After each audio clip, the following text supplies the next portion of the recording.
Bismillahirrahmanirrahim. Mencari timba si anak dara di bawah sarang burung tempur. Salam sembah pembuka bicara, selamat datang untuk semua. Assalamualaikum, selamat pagi dan salam sejahtera serta salam UiTM di hatiku. Diucapkan Timbalan Dekan Jaringan Industri Komuniti dan Alumni ICAN, Dr. Nur Faradila Abdul Aziz, Penasihat Program Puan Nur Hayati Omar, penceramah kita pada hari ini, Tuan Ahli Fairuz Al-Jengkawi, Ketua Program Luqman Nur Hakim, para pensyarah yang hadir, ahli komuniti dan rakan-rakan sekalian. Selamat datang ke webinar Sexual Harassment, Don't Allow Yourself to be a Victim. Nama saya Nur Ayunis binti Abdul Aziz. Saya akan mengenalikan program pada hari ini.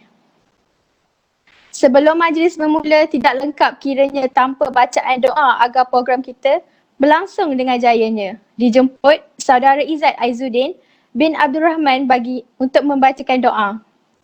Bagi yang beragama Islam, anda diminta untuk bersama-sama menadah tangan mengaminkan doa, dan bagi yang bukan beragama Islam, anda diminta berdoa mengikut kepercayaan masing-masing. Al-Fatihah.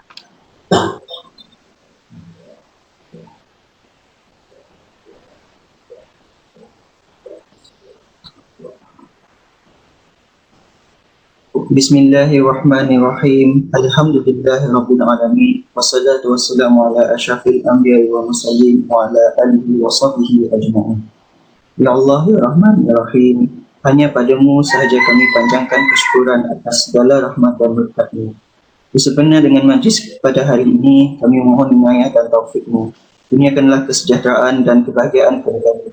Bukakanlah hati-hati kami, lapangkanlah dada kami, supaya kami dapat mengisi ilmu pengetahuan yang berguna untuk agama, bangsa dan negara. Kami mohon kepadamu agar Engkau berkatilah majlis ini dengan limpahan rahmat-Mu. Semoga segala usaha kami dalam menjayakan majlis ini mendapat keredaan dan hidayah-Mu. Sesungguhnya pada hari ini kami berkumpul kerana-Mu, ya Allah. Kami berkumpul untuk menghubungkan silaturahim dan memberi sokongan ke arah meningkatkan lagi prestasi kami. Kami mohon kekuatan dari hadrat-Mu, ya Allah, supaya kami yang hadir pada hari ini agar kami dapat melaksanakan segala kebajikan. Kami memohon perlindungan dengan Engkau kepada melakukan keburukan. Ya Allah, kurniakanlah kepada kami kekayaan ilmu pengetahuan dan hiasilah diri kami dengan sifat kemaluan, serta muliakanlah kami dengan ketakwaan dan mudahkanlah diri kami dengan kesihatan. Rabbana atina fid dunya hasanah wa akhirati hasanah wa qina azabannar. Wassallallahu ala sayyidina Muhammad walhamdulillahi rabbil alamin. Amin, amin ya rabbal alamin. Untuk pengetahuan semua, program pada pagi ini dianjurkan oleh pelajar sarjana muda pengurusan sumber manusia BA 243-2L yang mengambil kod subjek MGT 538 Personal Development and Ethics serta kolaborasi bersama Jaringan Industri Komuniti dan Alumni ICAN. Sebelum meneruskan program, dijemput Ketua Program Saudara Muhammad Luqman Nur Hakim bin Ahmad Jais untuk memberikan sepatah dua kata. Majlis dengan segala hormatnya mempersilakan. Assalamualaikum warahmatullahi wabarakatuh. Yang berbahagia, Dr. Faradila Abdul Aziz, Timbalan Dekan Industri Community and Alumni Network ICAN. Yang dihormati Puan Nur Hayati binti Omar, penasihat bagi program Sexual Harassment Do Not Be a Victim, dan juga Tuan Ahli Fairuz Al-Jengkawi selaku jemputan khas bagi program ini. Saya Muhammad Luqman Hakim sebagai ketua program dan mewakili ahli jawatan kuasa kerja ini mengucapkan ribuan terima kasih pada hadirin dan hadirat sekalian kerana sudi menghadiri bagi menjayakan program ini. Tujuan program ini dilakukan adalah untuk memberi informasi dan maklumat-maklumat terkini kepada orang ramai. Berbagai kejadian yang direkodkan diketahui oleh orang awam ataupun tidak mencapai pada tahap membimbangkan. Kami memilih topik ini kerana perkara ini selalunya tidak diberi perhatian oleh orang ramai dan mangsa selalu tidak dihiraukan walaupun oleh ahli keluarga sendiri. Dengan program ini dijalankan, kami berharap dapat memberi input dan informasi yang secukupnya terhadap orang ramai di luar sana dengan harapan dapat memberi pendedahan untuk mengubah mentaliti masyarakat Malaysia. Oleh itu, saya berharap bahawa program ini dapat berjalan dengan lancar dan mencapai objektif dengan jaya. Sekian daripada saya. Terima kasih. Terima kasih Saudara Luqman Nur Hakim atas ucapan tersebut. Seterusnya dijemput yang berbahagia Badan Dekan Jaringan Industri Komuniti dan Alumni Ken Dr. Nur Faradillah Abdul Aziz untuk memberikan ucapan seterusnya merasmikan program Sexual Self-Care. Okay, Assalamualaikum warahmatullahi wabarakatuh. Terima kasih kepada saudari Ayunis selaku MC today. And then yang kita hormati, yang kita jemput iaitu kita punya speaker iaitu Akhi Fairuz kerana sudi untuk meluangkan masa dan juga experience on the sexual harassment kepada pensyarah yang menganjurkan program ini iaitu Puan Nur Hayati. Terima kasih kerana membawakan satu tajuk yang begitu nampak tajuk ni memang betul lah kata kita punya ketua tadi selalu diketepikan, but actually it's very important not only in the in the workplace but also at home. So kepada semua sekali pelajar BA 243 2L dan juga kepada to all the publics. So terima kasih for your time and also your effort doing this type of programs, because normally we only focus on the academics. We seldomly talk something which is not related to our subjects or our syllabus. This kind of topic you should you should take advantage on how to deal with it. If let's say it's happened to you, okay, what should you do, and then who to whom you should contact if let's say it's happened to you or your family members or your friends and things like that. So sebenarnya kalau kita sebut pasal sexual harassment, there are so many forms of the sexual harassment, either verbal ataupun perbuatan. So verbal means that you bercakap buruk mengenai seseorang, so ataupun bercakap lebih kepada in terms of the sexual talks, that one also is kind of the sexual harassment. So nampak mudah but it's very serious issue. In UiTM also we have that kind of matters, not only among the students but also among the staff. So this one is cannot, we cannot tolerate this kind of the matters. So saya tak nak bercakap banyak sebab lepas ni kita nak pass over kepada Akhi Fairuz untuk share all the info and also experience with all the students, and I believe that Akhi Fairuz has so many stories you want to tell to our students and also to publics. With that, saya mengucapkan terima kasih banyak-banyak kepada ketua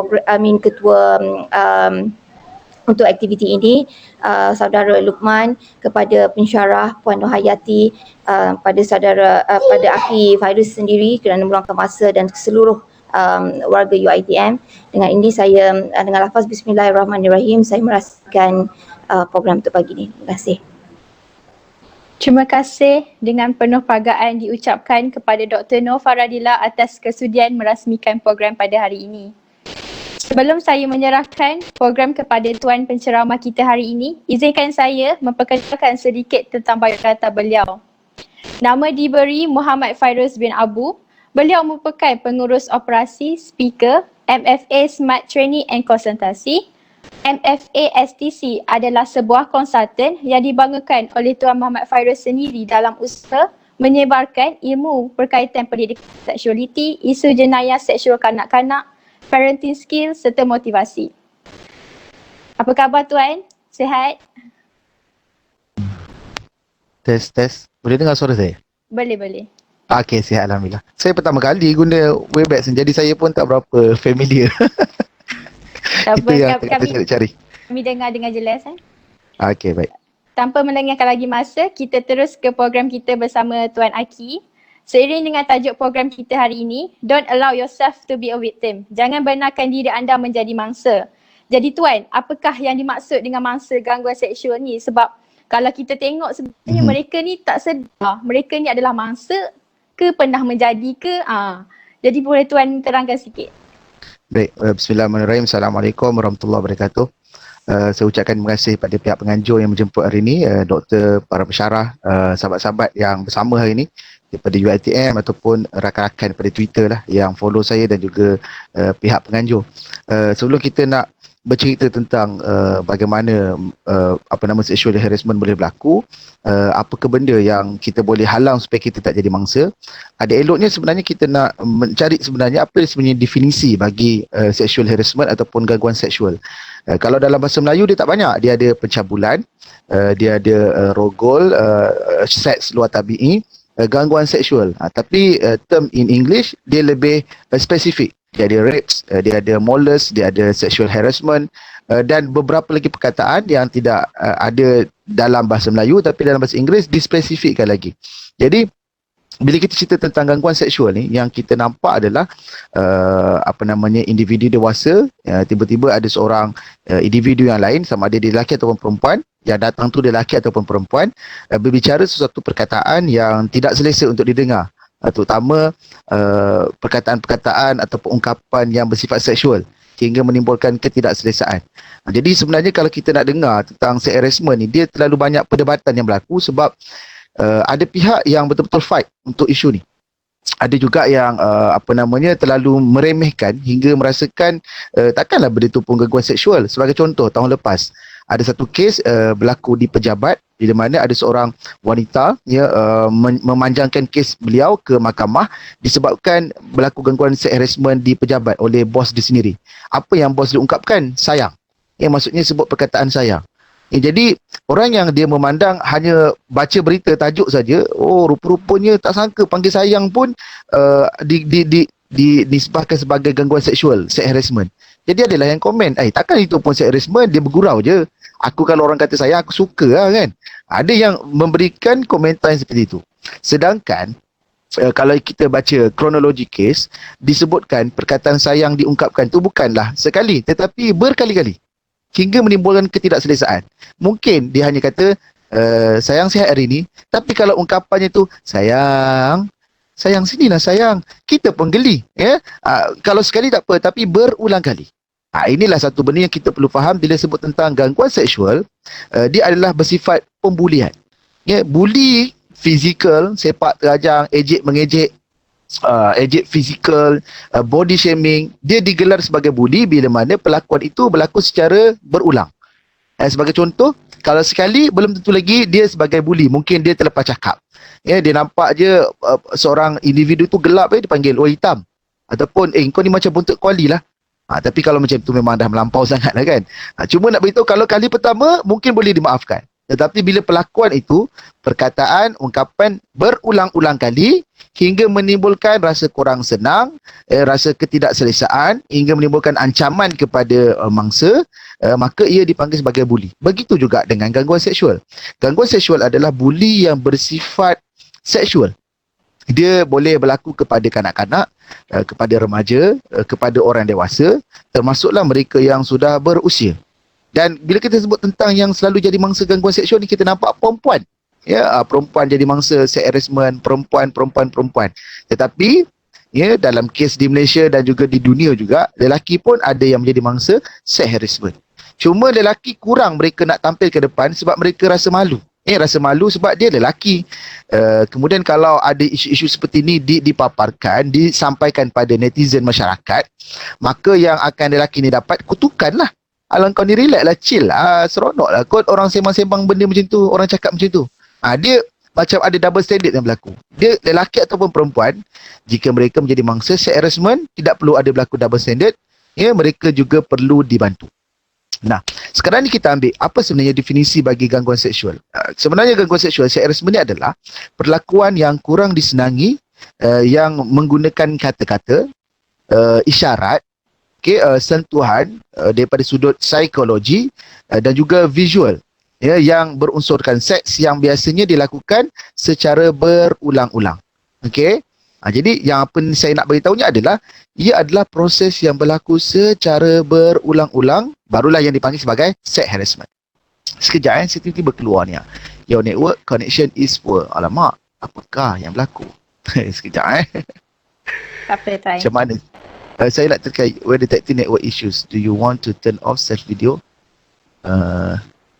Deny. Okay, baik. So sekarang ni, bila kita sebutkan tentang gangguan secara lisan, inilah yang paling banyak berlaku dalam masyarakat kita.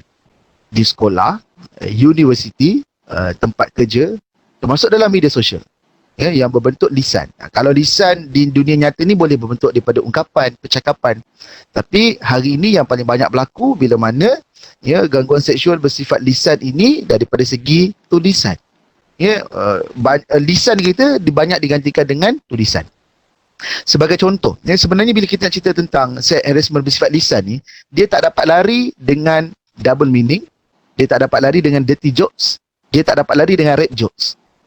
Kenapa hal seperti ini berlaku? Sebab dah terlalu lama dalam masyarakat kita dinormalisasikan lawak double meaning.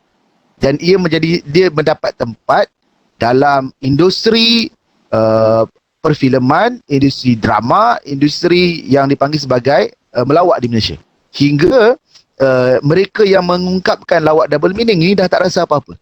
Walaupun ditegur berkali-kali, walaupun diviralkan berkali-kali, tetapi tetap macam tu saja berlaku. Itu daripada segi industri yang dah ada, industri seni. Namun, hari ini bila mana ada YouTube, ada TikTok, ada Instagram, media sosial, capaian ataupun untuk menghebahkan tentang double meaning joke ni, mendapat tempat yang lebih meluas. Okey. Kalau di TikTok, terlalu banyak yang ada. Sebagai contoh, saya rasa siapa yang ada TikTok, mesti anda semua perasan ada video daripada orang putih lah yang menggunakan double meaning. Dia chef, dia masak. Dia masak daging ke ayam masa tu kan. Tapi dipotong daging tu, disentuh tu yang nampak seperti pornografi. Walaupun orang kata, wah, adakah otak saya kuning, adakah otak saya kotor, sebenarnya dia bermaksud untuk double meaning joke dengan menyentuh bahagian ayam berkenaan seolah-olah pornografi. Banyak lagi contoh-contoh yang lain, termasuklah nama produknya, termasuklah penjualan produknya, copywriting yang mereka gunakan, hingga masyarakat menganggap lawak-lawak lucah double meaning ni adalah satu benda yang biasa. That's why bila lawak lucah ini diketengahkan secara publik, maka kalau dia dipanggil apa, dipotretkan, scripted dia, ungkapan-ungkapan ini dalam program-program lawak oleh kumpulan-kumpulan tertentu, maka orang yang ada di studio dan ada yang di rumah akan ada yang gelak. Apa kesan dia? Mereka menganggap ungkapan bersifat seksual ini, double meaning ini adalah joke. Okay? That's why kalau hal ini berlaku di depan mata ataupun kita menegur seseorang dalam grup WhatsApp ke, mereka akan kata, relax lah, aku gurau je. Disebabkan double meaning joke, sexual harassment bersifat seperti ini dianggap sebagai bahan lawak sahaja. Inilah kesan dia. Dan gangguan seksual bersifat lisan juga, dia banyak bermula disebabkan masyarakat kita yang sangat tabu untuk bercerita tentang pendidikan seksualiti hingga menidakkan nama kepada genital, kemaluan manusia, lelaki dan perempuan, zakar, penis, faraj, vagina, hingga diberikan nama term yang tiada kaitan, terung, timon, nasi lemak, hapam, karipap, dan ungkapan-ungkapan inilah yang digunakan untuk double meaning joke. Sebab itu saya selalu mengungkapkan benda ni. Saya selalu ulang kepada parents, please, kalau nak didik anak tentang pendidikan seksualiti, first is berikan nama yang selayaknya kepada kemaluan mereka, supaya mereka lebih menghargai, menghormati dan tidak melawakkan kemaluan mereka. Kalau kita dengar kan tentang lawak tentang burung, walaupun cerita tentang burung, tapi orang akan trigger kemaluan mereka sebab kita dah terlalu lama bercerita tentang burung yang dinisbahkan kepada kemaluan. Begitu juga dengan apam, dengan karipap, nasi lemak. Kita hentikanlah benda ni. Kalau ada yang kawan seperti ni, tegur awal-awal. Kemaluan sama seperti anggota badan yang lain, ada fungsi dan ada peranan. Bukan untuk dilawak dan dilucahkan. Tapi malangnya, hari ini benda ni dah terlalu berleluasa dan ramai yang menganggap ia adalah joke semata-mata. Siapa yang tak terima joke ini, mereka anggap tak chill, cepat touching, dan mudah terasa hati, hingga kadang-kadang orang seperti ini dipulaukan sebab mereka rasa orang macam ni palatau lah. Itu masalah kita nak berhadapan dalam isu ni. Cuma hari ni sedikit perkenalan. Cuma secara lisan yang saya nak sebutkan adalah penggunaan bahasa lucah lah. bahasa lucah yang melalui perbualan, jenaka yang saya sebutkan tadi, double meaning, membuat unsur seperti bunyi-bunyian macam kan biasa kan, ada orang lalu je kan. Ini adalah gangguan seksual. Walaupun kita rasa macam biasa je benda berlaku, tak boleh. Okay. Kemudiannya memberi kritikan. Kau ni aku tengok apa benda pakai baju ketat-ketat, nampak bontot montok macam tu kan. Walaupun kita rasa kau ni apa hal tiba-tiba nak bercerita tentang fizikal aku. Begitulah. Ataupun bersifat pujian, cantiknya pakaian hari ni, Masya Allah, cantik betul. Dia walaupun dia bersifat pujian, tapi dia tak dapat lari dengan bercerita dan memperincikan tubuh badan seseorang. Sex harassment. Okay. Dan juga mengajukan soalan berunsur seksual, ke atas penampilan, pakaian, tingkah laku, tubuh badan atau aktiviti seksual. Kadang-kadang kalau di pejabat ni, satu benda yang saya sangat geram, saya pernah dapat satu kes, seorang wanita ni dia hamil, dia mengandung, dan kemudian awal-awal dia hamil pregnant tu orang tak perasan lah, tapi bila dah semakin membesar, maka adalah rakan-rakan di pejabat yang lelaki, mereka melakukan gangguan seksual seperti ini. Dia boleh tahu sekarang ni dah berapa bulan, berapa minggu. You tahu apa yang dia kata lepas tu? Jadi dia buat calculation. Oh, rupa-rupanya bersama dengan suami dulu. 30 minggu yang lepas tu, tahniah, hebat betul suami kau. Siap boleh kira kitaran head yang berlaku. Siap boleh cerita berkaitan dengan last bila bersama dengan suami hingga boleh lekat dapat anak. Tak selesa benda ni. Dan wanita yang pregnant ni dia rasa, ya Allah, apa ke benda teruk sangat ni. Kalau sekadar ucapkan tahniah, dapat cahaya mata, it's okay. Tapi bila dibilang kitaran headnya, bila kali terakhir bersama dengan suami, ini sangat melampau. Dan kadang-kadang orang merasakan benda ni hanyalah satu benda yang biasa semata-mata. Okay, ini satu benda yang kita kena ubah. Hari tu saya nampak ada satu gambar kat Facebook. Facebook ni menjadi lubuk sex harassment yang besar juga lah. Saya lebih kecewa sebenarnya kalau sex harassment berlaku di Facebook, sebab kat sini mak bapak budak ramai yang 25 tahun ke atas. Kalau kat Twitter ni budak-budak muda. Kalau mereka tak berubah sekarang, nanti dia jadi generasi Facebook yang melucah juga.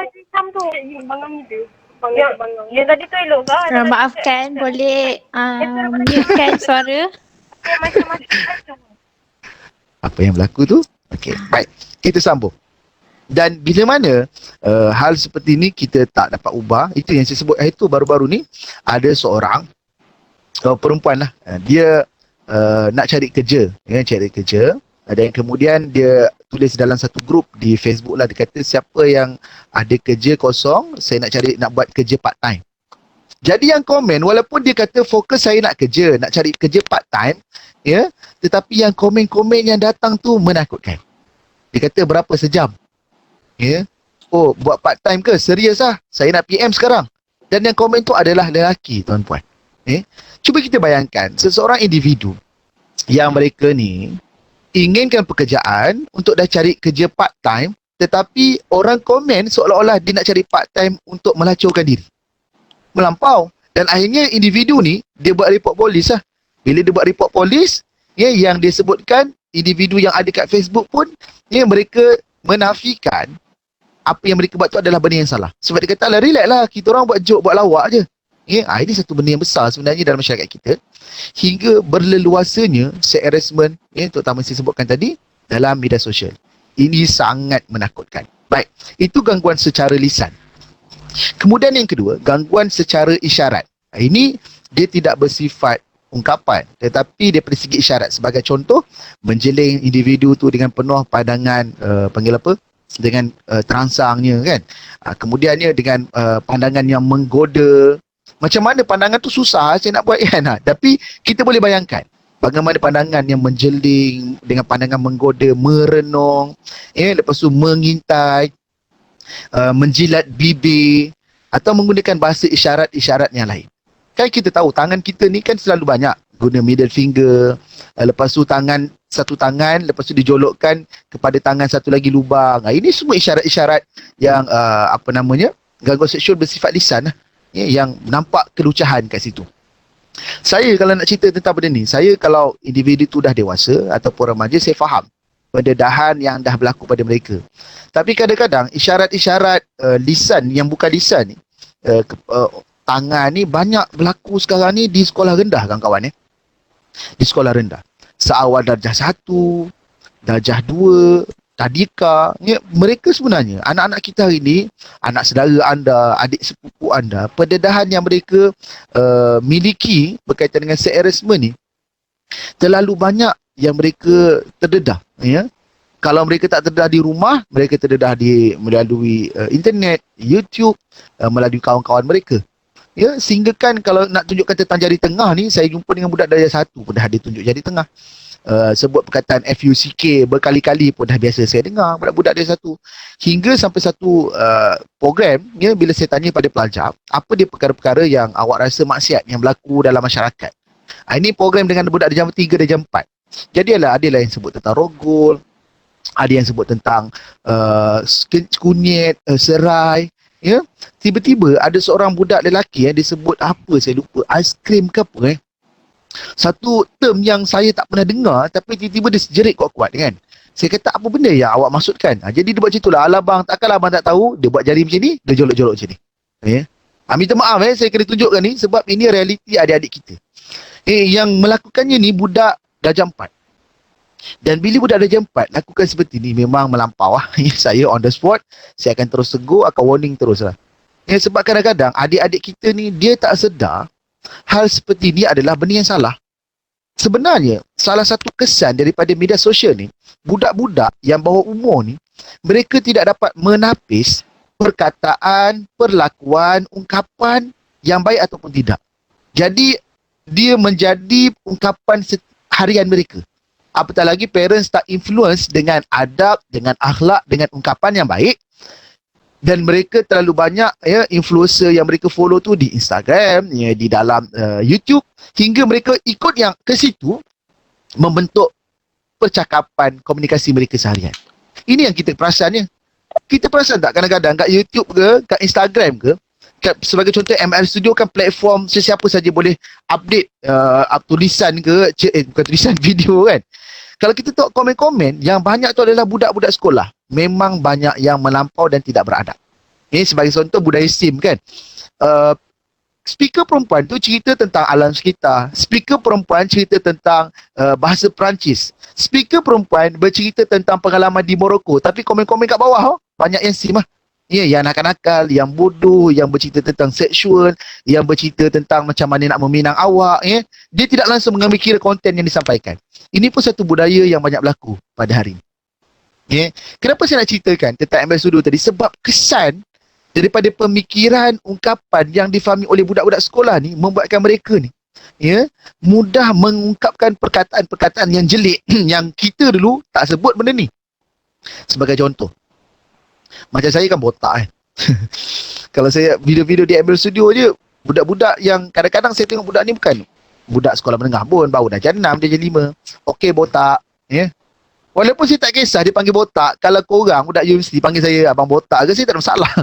Tapi kalau ada budak sekolah rendah, ya, mereka memberikan komen seperti itu, saya rasa something wrong. Ini yang saya sebutkan budaya copy, ungkapan, perkataan, hingga budak-budak hari ini mereka dah tak dapat dah membezakan perkataan apa yang elok, apa yang tidak. Termasuklah ya perkataan-perkataan lucah yang mereka biasa dengar, yang biasa mereka membaca di dalam media sosial. Ini yang kita kena hati-hatilah ya. Dan kadang-kadang secara bukan lisan ni kita agak sukar untuk menghalangnya lah ya, disebabkan mereka ni pun rasa benda tu sama lah saya sebutkan tadi, kelakar. Ada orang yang kadang-kadang bila kita mengadu seseorang, dia akan salahkan kepada mangsa. Itulah kau, siapa suruh pakai seksi. Ini pun satu benda yang masalah yang lain jugalah. Nanti saya akan ulaskan lagi lebih panjang tentang benda ni. Okey, seterusnya. Yang pertama tadi lisan, kedua bukan lisan, yang ketiga gangguan secara visual. Bersifat gambar, ya, video. Ini banyak berlaku di dalam ya media sosial. Okey. Pelakuan yang menghantar nota, mesej, gambar, poster, objek, bahan bacaan yang berunsur seksual melalui penggunaan apa jua peralatan media, peralatan elektronik atau peralatan komunikasi secara visual. Okey, yang ini yang kanak-kanak, remaja dan wanita di luar sana kena alert. Ya, bila sebut tentang gangguan seksual secara visual, ia tak dapat lari dengan yang dipanggil sebagai sexual grooming. Ya, yang ini kadang-kadang perempuan-perempuan, gadis-gadis terkeliru ya dengan perhubungan tu. Dia rasakan individu tu macam sayang, boleh dipercayai, ya, seorang yang nampak baik. Tapi akhirnya grooming seks bermula hingga lelaki ni minta gambar tak pakai baju, hantar gambar kemaluan, dan ia akhirnya menimbulkan ketidakselesaan. Bahkan ada yang rasa seronok ada orang yang mengajar dia benda macam ni. Tambah-tambah kalau dia budak sekolah. Sebab apa? Perasaan ingin tahu terhadap perkara-perkara tu. Yeah? That's why saya nak pesan kepada kawan-kawan yang menonton. Awak kalau ada admire dengan seseorang kat Twitter ke, dalam YouTube ke, dalam Instagram ke, nampak baik, nampak alim, ya, boleh dipercayai, ada rambut dia handsome, boleh ikat rambut dia lelaki ke perempuan ke, dia botak ke, apa segala bagai kan. Awak memang admire dengan dia, tiba-tiba dia follow pula kau. Dia follow aku lah. Dah lah follow, lepas tu kita punya IG story, sentiasa dia klik love, dia komen cantiknya awak kan. Hati-hati lah. Ya. Walaupun kita ada perasaan terhadap dia, dan kemudian tiba-tiba ibarat bulan jatuh ke riba, dia contact kita, dia tegur kita, dia message kita, kita rasa macam wah, tak sangka orang yang aku admire, aku crush dengan dia, dia suka dengan aku. Ya, ini yang kadang-kadang membuatkan perempuan mudah ya dibuai perasaan hingga menjadi mangsa. Kita pun faham isu yang berlaku hujung tahun lepas. Ya, bila mana ada seorang ustaz selebriti ni yang dilaporkan ya report demi report yang dilakukan, semua menggunakan modus operandi yang sama. Ini kita tak nak cerita dia bersalah ke tak, itu urusan pihak polis mahkamah. Tetapi modus operandi yang pihak polis sebutkan adalah berkenalan dengan seseorang kat Instagram, message mereka ya, dan kemudian message ajak berjumpa dan kemudian jadi mangsa. Semudah itu saja tuan-puan. Ya. Jadi kadang kita fikir, kenapa umur 21, 22, profession yang bagus, tapi kenapa mudah kena tipu dengan lelaki? Ini yang orang tak faham tentang sexual grooming. Sexual grooming ni memang satu kaedah untuk memperdaya seseorang individu, dewasa, remaja atau kanak-kanak, hingga merasakan individu tu boleh dipercayai, individu tu baik demi tujuan seksual. Kalau kita nak cerita tentang sexual grooming, dia ada 6 step. Hingga step yang terakhir tu, dia boleh maintaining control. Maksudnya, orang tu dah jadi mangsa, tapi dia boleh maintaining control dengan dia membuatkan individu yang jadi mangsa tu, jangan beritahu sesiapa. Ini rahsia kita berdua. Kalau awak beritahu, saya akan dedahkan gambar awak. Saya akan share video awak tu. Ya? Itu yang membuatkan individu yang jadi mangsa takut untuk sampaikan, kongsikan, buat report polis. Tetapi bila ada satu report yang dah buat, kemudian ada pula yang nak bantu mereka buat report, itu yang banyak report yang berlaku. Sama juga kes di Kelantan baru-baru ni. Ya? Ini kes mudir pengetua di madrasah yang ya mencabul seks yang dipanggil kelucahan yang melampau kepada anak murid individu berkenaan. Ya? Yang menjadi mangsa ni lelaki. Ya, individu yang pemangsa ni pun lelaki. Cuba kita bayangkan, kalau sekiranya seorang perempuan yang jadi mangsa pun malu, apatah lagi yang lelaki, tuan-puan. Lelaki ni akan dilihat sebagai lemah. Lelaki ni akan dilihat pada muka kau. Ataupun lelaki ni akan dimalukan dan kata, alah relax lah, kan syok kalau orang buat macam tu pada kau. Walaupun orang tu mengonanikan ke, lancapkan dia ke, lelaki tu raba ke, gurau-gurau nak cium ke, tetapi pencabulan, tetap pencabulan walaupun dia tu lelaki ataupun perempuan. Maka bila ada satu kes yang berlaku, dan kemudian mangsa-mangsa yang lama pernah kena dulu, teringat pernah jadi mangsa 2 tahun lepas, 3 tahun lepas, mereka beranikan diri, sebab dulu mungkin mereka 18 tahun ke bawah. Tapi bila mereka dah 18 tahun ke atas, dah ada kesedaran, dah faham benda ni salah, dan mereka nak selamatkan budak-budak lagi yang sekarang ni di dalam madrasah, maka mereka buat report polis. Benda ni bukan senang. Ya? Sebab tu saya nak beritahu pada kawan-kawan yang ada ni, kes seperti ni, kadang-kadang ya, sukar untuk diselesaikan. Ya, disebabkan satu, tak ada bukti. Sebagai contoh, kita nak buat report, di universiti kita, pensyarah ke, ataupun kawan-kawan sama buyer dengan kita satu batch ke, yang kuat melucah. Ya? Kemudian kita nak panjangkan, aku nak buat report polis lah. Kau ajar dia ni cakap aku macam ni kan. Kita buat report polis. Tetapi apa buktinya? Biasanya report dia sekadar report je lah. Ya? Dia tidak akan sampai tahap lelaki ataupun individu berkenaan didenda, dibicarakan. Apa bukti? Begitu juga dengan pencabulan. Kalau lisan sekalipun tidak ada bukti, apatah lagi kena sentuh, kena raba, ya, apa buktinya? Ada rakaman video, ada kesan-kesan lebam. Mestilah tak, sebab hanya bersifat pencabulan. Sebab tu hal seperti ini dia perlu ada awareness, advokasi, pencegahan dulu sebelum ia berlaku. Kalau ia sudah berlaku, agak sukar untuk kita bantu individu berkenaan. Walaupun ada hak daripada segi undang-undang, ada aktanya, tetapi untuk prosedur, undang-undang tu agak sukar untuk dibuktikan. Melainkan kalau mangsa tu ramai. Ada 1, 2 mangsa, 3, 4, 5, 6 orang, dan mangsa ni pula tak kenal antara satu sama lain, barulah pihak polis ni akan rasa, oh boleh jadi kalau satu kes, mungkin fitnah. Tapi kalau 2, 3 individu tu tak kenal, buat report daripada balai yang berbeza, that's mean polis akan berfikir, mungkin benda ni boleh berlaku. Barulah kuat hujah pendakwa raya untuk membicarakan kes di mahkamah. Barulah hakim ni akan pandang dengan kes yang banyak seperti itu. Sebab tu saya nak sebutkan hal sini, dia perlu bersama. Dia tak boleh seorang je, ataupun kita kata sabarlah, ini semua ujian Tuhan. Dia tak ada macam tu. Dia tak dapat selesaikan masalah. Kawan-kawan, bila kita nak ceritakan tentang sexual harassment ni, dia bukan sekadar sexual harassment saja. Dia perlu ada kaitan dengan undang-undang, termasuklah isu-isu yang berkaitan dengan mental health.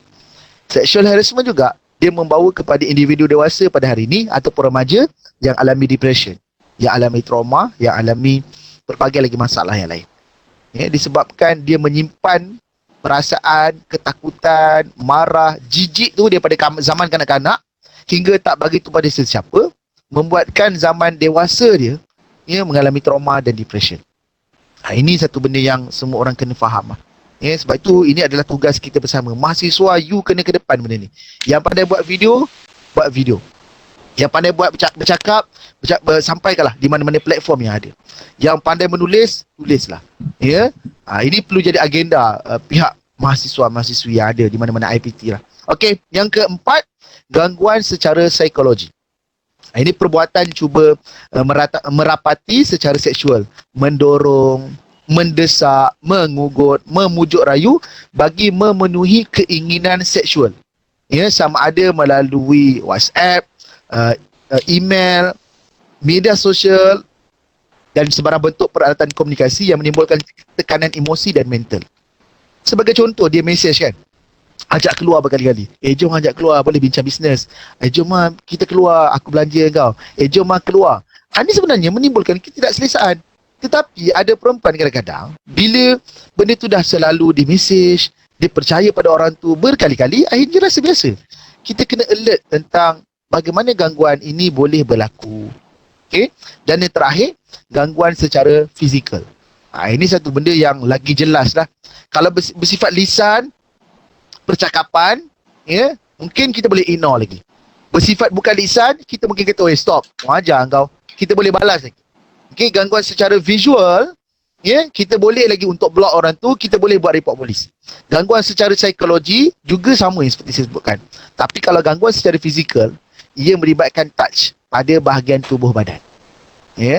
Saya percaya kawan-kawan yang menonton ni, kalau sekiranya gangguan secara fizikal kepada individu seperti anda boleh mengelak dan anda boleh mengata no. Individu dia datang, kemudian yelah, sebagai contoh, cuba pegang kita, cuba peluk, tepuk kita, dan kemudiannya menggosok.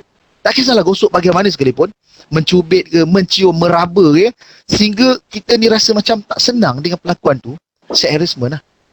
Tetapi yang saya nak sampaikan adalah, kalau anda adalah seorang dewasa, anda sebenarnya dah patut tahu apa yang anda perlu lakukan.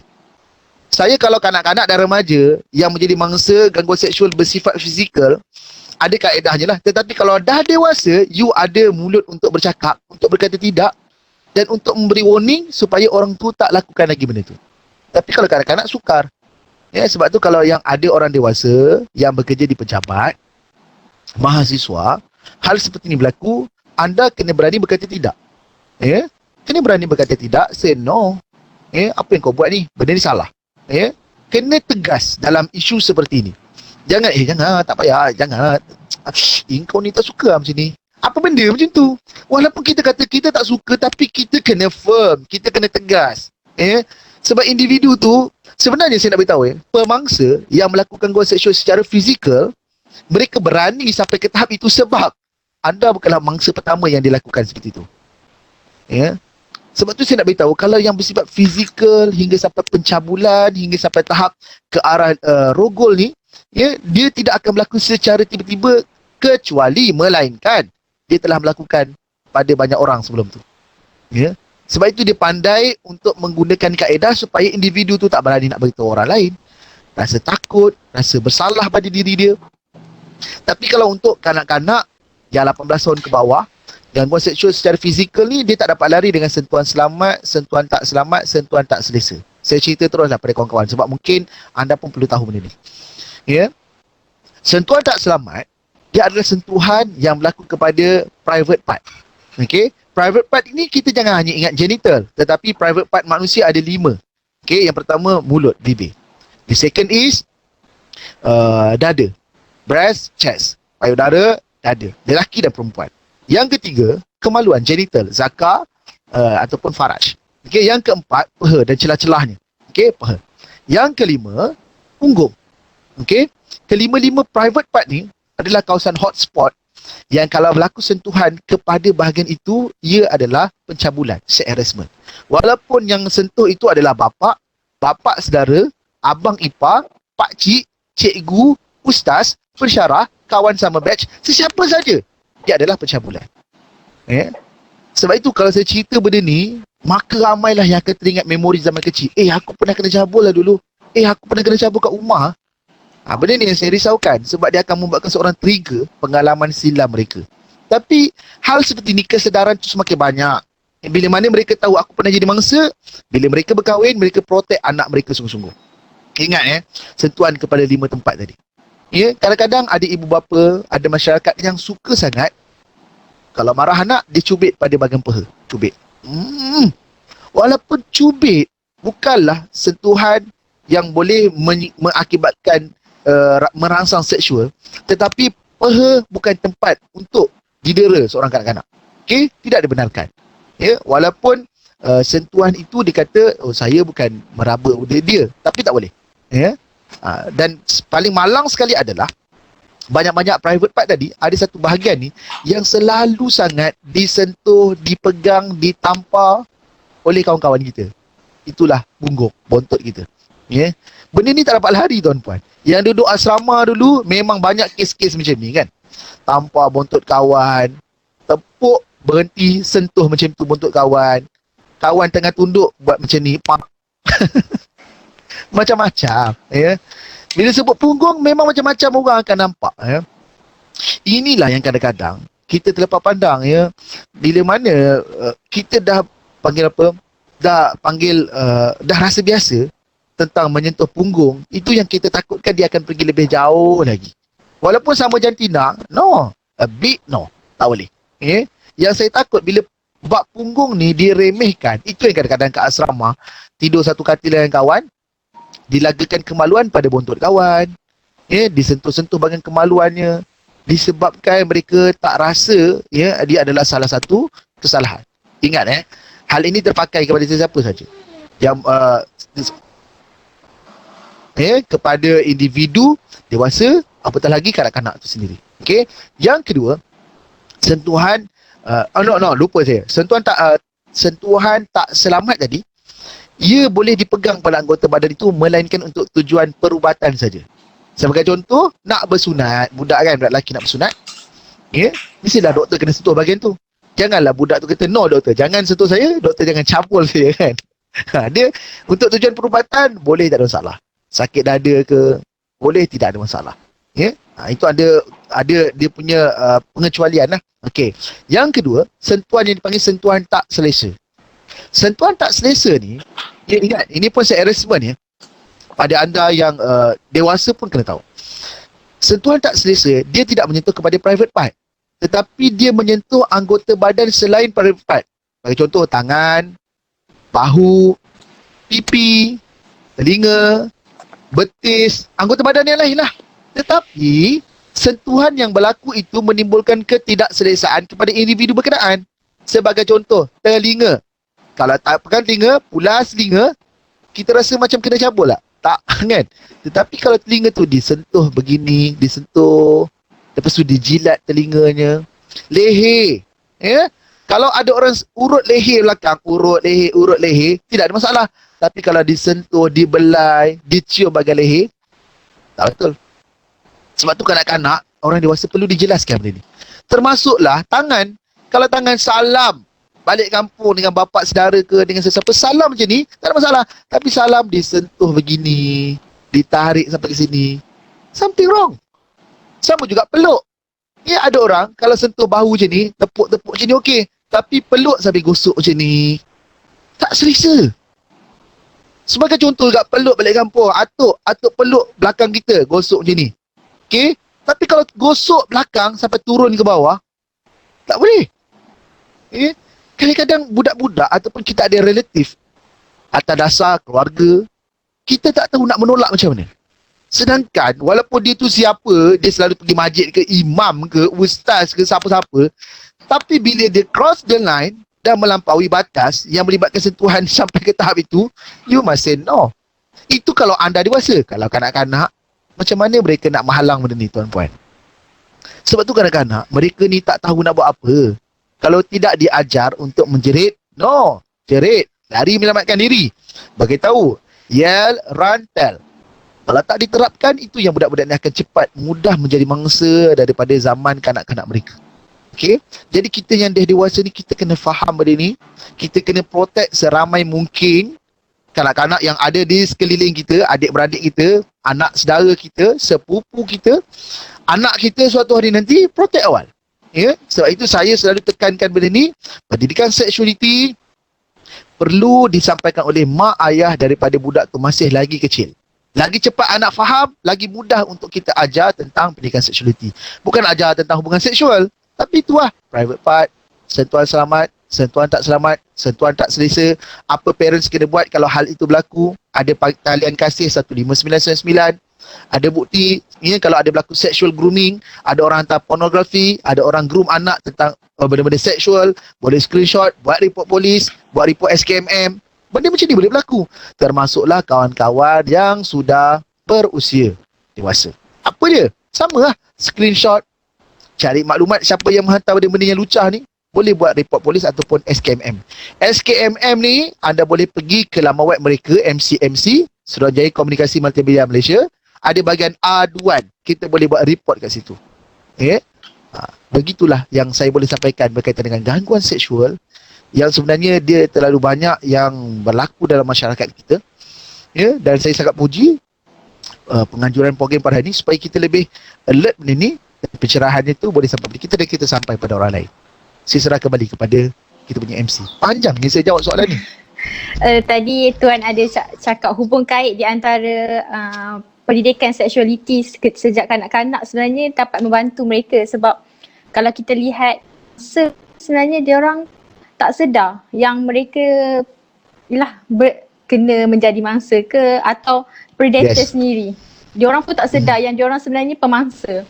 Jadi saya minat nak tahu sebab kalau kita cakap pasal gangguan seksual ni, ramai yang mengatakan wanita yang kena. Tapi sebenarnya lelaki pun ada. Jadi bila lelaki ni tampil ke depan, mereka selalunya akan dilabelkan. Itulah pakaian ketat sangat. Itulah jalan pun kepit, jalan macam lembut. Macam mereka, seolah-olah mereka yang bersalah dalam hal ni. Jadi macam mana, dan yang lagi membimbangkan sebenarnya, orang ramai ni tak sedar yang sebenarnya lelaki ni lagilah bahaya sebenarnya dalam gangguan seksual, sebab tiada yang support mereka daripada mental sendiri.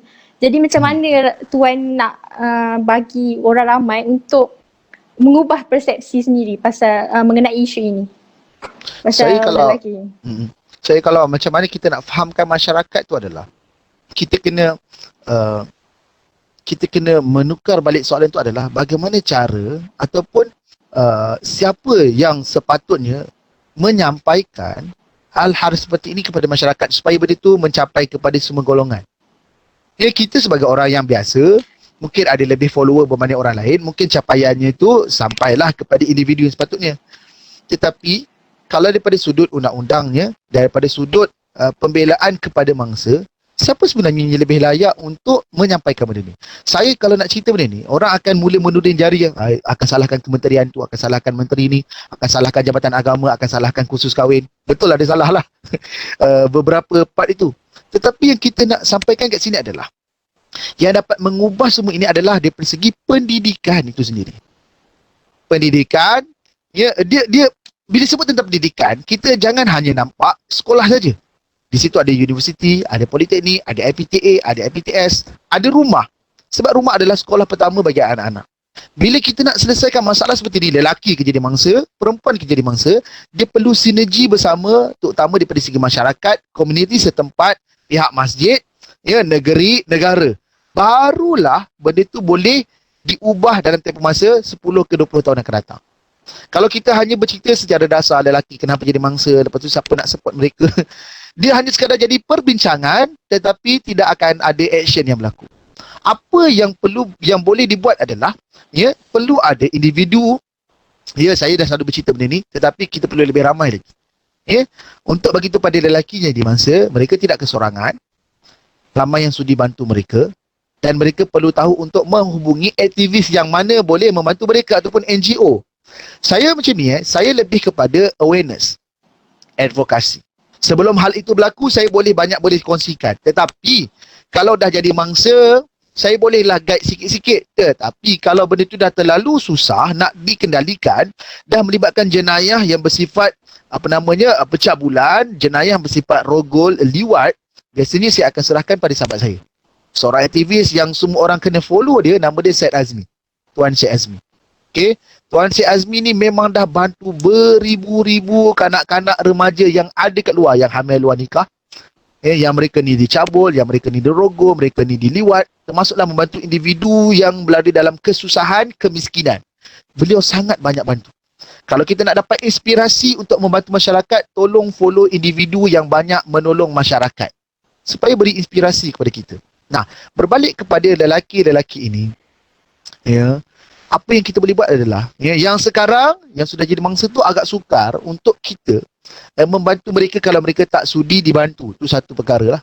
Kemudian yang kedua, ya, pihak yang ada otoriti dalam negara, Kementerian Pembangunan Wanita Keluarga Masyarakat, Kementerian Pendidikan, Kementerian Luar Bandar, Kementerian apa sajalah yang ada membangunkan unsur manusiawi kepada manusia ni, perlu sentiasa menghasilkan video, menghasilkan cerita, konten dalam televisyen, bercerita tentang isu-isu seperti ni supaya masyarakat tu alert. Lelaki walaupun mereka jadi mangsa, mereka tetap mangsa dan mereka juga boleh mengalami masalah dari segi psikologi kalau kita tak bantu mereka daripada awal. Okey, saya nak cerita untuk mereka yang jadi mangsa gangguan seksual ni, biasanya dia akan berakhir dengan 3 perkara. Satu, mereka akan rasa mereka akan tahu benda tu salah, mereka akan rasa salah, tetapi dia tak bagi kepada sesiapa. Kalau dia beritahu pada seseorang pun, parents, tapi parents tak percaya. Sebab parents merasakan dia tipu lah.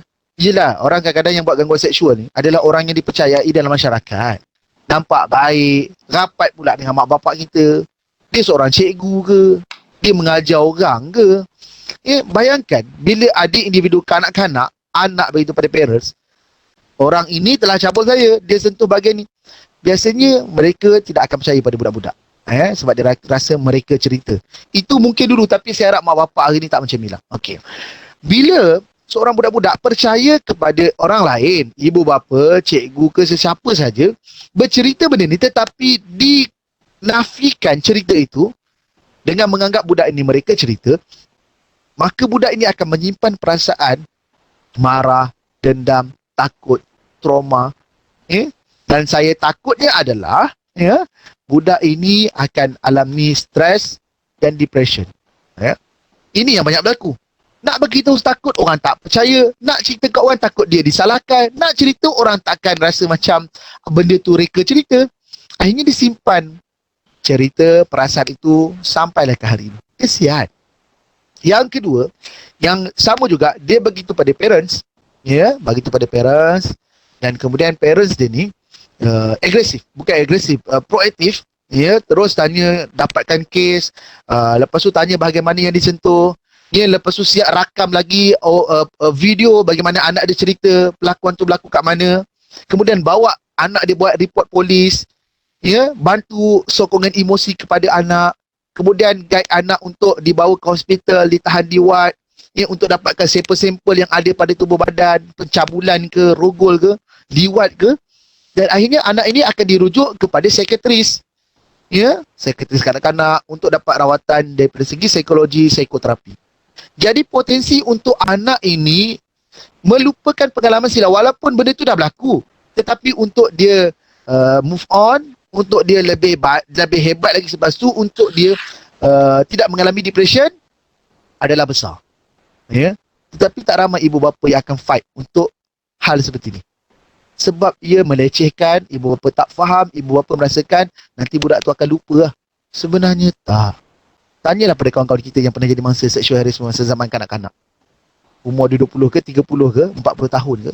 Sampai bila-bila, sampai mati dia akan ingat benda tu.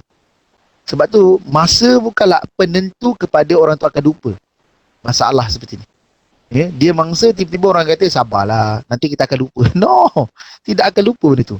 Sebab hal seperti ni terlalu banyak ada di luar, membuatkan individu yang jadi mangsa cepat trigger, teringat balik memori lama.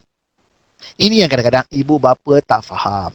Tapi kalau diselamatkan, report polis, sokongan moral, keluarga faham yang dia tu mangsa, lepas tu nak turun naik mahkamah, individu tu disabitkan bersalah, walaupun tak disabitkan bersalah ke, dia pasang lawyer ke segala bagai, at least anak nampak effort parents untuk membela mereka. Ini yang kadang-kadang parents tak faham. Ya.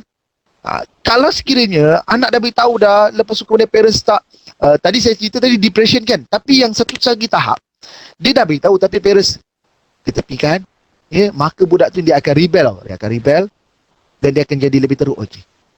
Ini lebih ditakutkan. Ya, dia akan jadi rebel, aku dah beritahu pun orang tak percaya. Alang-alang tu biar aku buat lebih teruk lagi. Ini budak ni pun jadi lagi teruk sampai ketagih dengan seks. Terlibat dengan seks bebas. Kesian. Ya. Nanti saya nak sarankan kepada kawan-kawan kat sini, ya, cuba nanti buat program, ya, untuk membantu rumah-rumah bimbingan remaja perempuan yang hamil luar nikah, macam Raudatul Sakinah ke, Rumah Puteri Arafiah ke, Baitul Solehah ke. Carilah, search ya rumah-rumah ni, cuba jumpa dengan mereka yang ada bahagian psikologi, gunakan ilmu anda untuk buat program dengan mereka, buat art terapi ke, apa segala bagai, cuba dapat cerita-cerita mereka. Okay? Kebanyakan kes ni tak dapat lari daripada apa yang saya ceritakan ni. Lebih kurang saja cerita mereka. Ya, bagi tahu pada parent tak percaya, ada yang jadi lebih teruk lagi, dicabar oleh kawan-kawan. Kesian. Ya. Jadi apa yang saya nak sampaikan kat sini adalah, bila kita nak membantu remaja ataupun mangsa lelaki ataupun perempuan, nak tak nak, perubahan yang besar perlu berlaku dalam masyarakat. Daripada segi pendidikan, sejauh mana isu ini nak disampaikan secara tuntas hingga kanak-kanak darjah 1 pun boleh faham, hingga budak-budak tadika pun boleh faham. Dan bagaimanakah cara untuk menyampaikan supaya mereka ni lebih faham daripada awal. Ya. Benda ni yang kita perlu fikirkan bersama. Kalau kita rasa macam guru tadika tak mampu nak sampaikan, cikgu sekolah tak mampu sampaikan, kita sebagai seorang mahasiswa ni, kita sendiri yang hulurkan bantuan. Cikgu, kami ada program, kami boleh bantu cikgu untuk ni, jumpa dengan kaunselor dan kemudian buat program dengan budak-budak. Satu kelas ke, satu batch ke, ya. Bila COVID dah okey nanti, turun ke lapangan. Ya, saya tak mampu untuk buat semua. Tapi saya yakin kawan-kawan, mahasiswa, anda orang muda, yang lebih faham tentang isu ini sebab sangat dekat dengan anda dan kawan-kawan anda yang pernah jadi mangsa, turun ke bawah. Selamatkan lebih ramai. Baik lelaki, baik perempuan. Saya harap menjawab soalan tadi. Ya, kalau kita nak bantu lelaki ke perempuan, satu benda kita perlu lakukan adalah mengubah mindset masyarakat melalui pendidikan. Terima kasih Tuan atas jawapan tadi. Untuk pengetahuan penonton kita hari ini, kalau ada ingin menanyakan soalan, mengajukan soalan kepada Tuan Aki, boleh letak di ruangan chat box ya. InsyaAllah sekiranya masa tidak mencemburui kita, saya akan membacakan soalan tersebut. Satu soalan tadi, Tuan ada cakap pasal pakcik-pakcik, keluarga terdekat yang pakcik-pakcik yang sebenarnya orang tua sebenarnya yang banyak membuat gangguan ni, sebab dia orang kata lah waktu kecil biasalah, tak ada apa nak malu. Macam benda tu pakcik ni yang sebenarnya pakcik-makcik yang kurang lagi ilmu diorang tentang gangguan seksual. Jadi macam nak tegur pakcik ni sebenarnya susah. Bukan senang kan, nak lagi kalau mereka ni ahli keluarga, atuk nenek. Jadi macam mana tu kan, kalau nak tegur secara direct tu. Kalau ibu bapa, kalau ikut yang penonton ni ada ibu bapa kan. Jadi ibu bapa mereka nak tegur macam mana pakcik-pakcik yang tua-tua ni? Satu benda untuk soalan puan moderator ni, jawapannya dah ada. Agak sukar untuk tegur mereka. Kita nak tegur macam mana sekalipun, mereka akan menganggap benda itu adalah benda yang biasa, ya.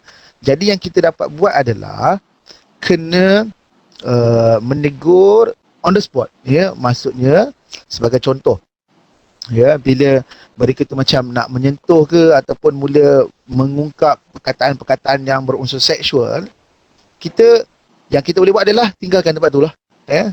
Just stop, pergi. Itu yang selemah-lemah je lah.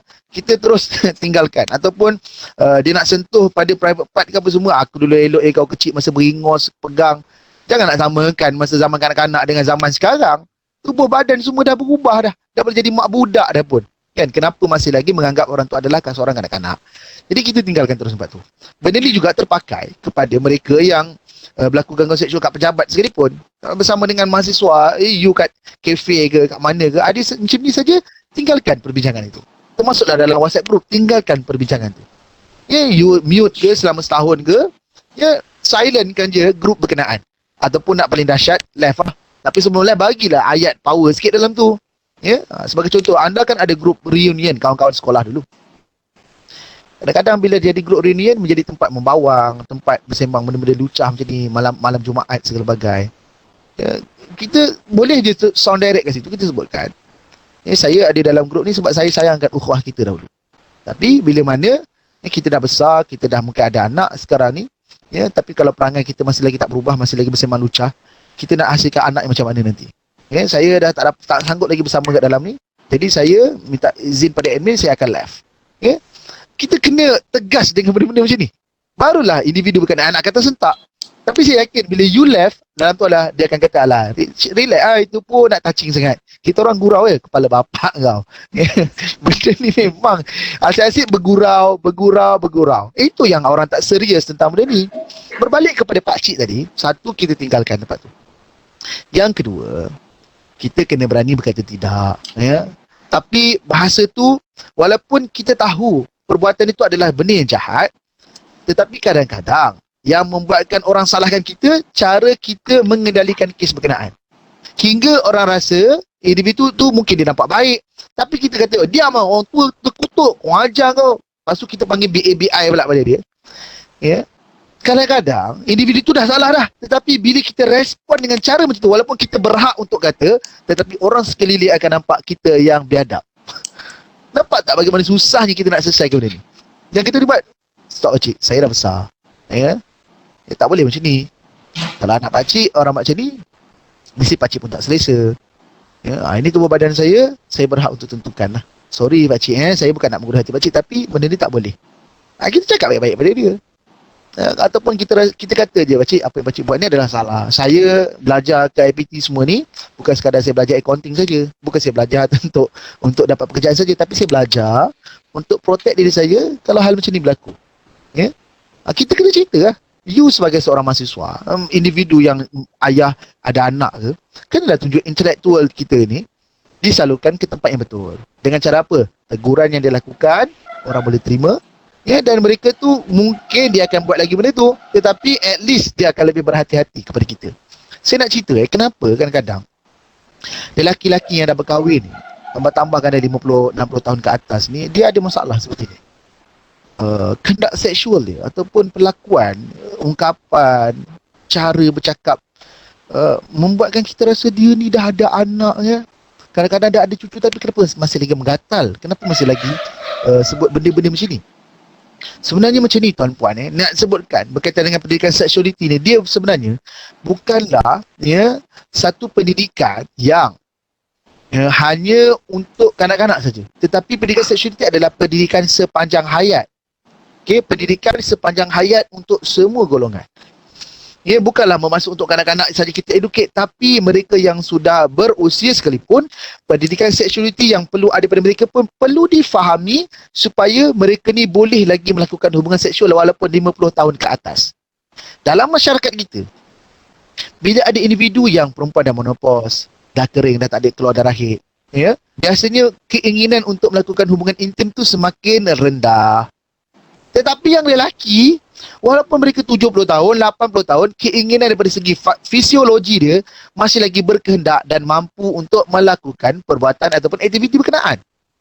Ya, jadi benda ni saya selalu tekan kepada isteri-isteri, ya, walaupun you dah berusia sekalipun, tetapi ada lagi bantuan-bantuan daripada segi barang-barang, ya, barang-barang seksual ni yang boleh digunakan untuk memuaskan hubungan intim berkenaan, sama ada lubricant ke, pelincir ke, apa saja yang boleh dilakukan untuk hubungan intim tu. Tapi ini masyarakat kita yang rasa sangat malu, aku dah tua, aku tak nak buat dah hubungan dengan suami, nanti apa orang kata. Apa orang nak kata kau buat hubungan tu, bukan depan ramai orang pun dalam bilik kot. Tapi benda ni yang berlaku. Cuba bayangkan kalau seorang lelaki daripada umur 50 tahun, setahun, 2 tahun, 3 tahun dengan isteri pun dah tak nak dah bersama dengan dia, dah rasa dah tua. Itu yang kadang-kadang melahirkan dia lelaki-lelaki yang gatal, lelaki-lelaki yang tak guna hingga berlakunya pencabulan. Ya. Ini satu benda yang perlu masyarakat ambil kira. Lelaki-lelaki yang pakcik-pakcik ni, mereka ada keinginan ke arah tu tetapi tidak dapat disalurkan kepada tempat yang sepatutnya hingga mencari keseronokan ni dengan individu, anak saudara dia, cucu dia, ya, dengan benda-benda macam ni.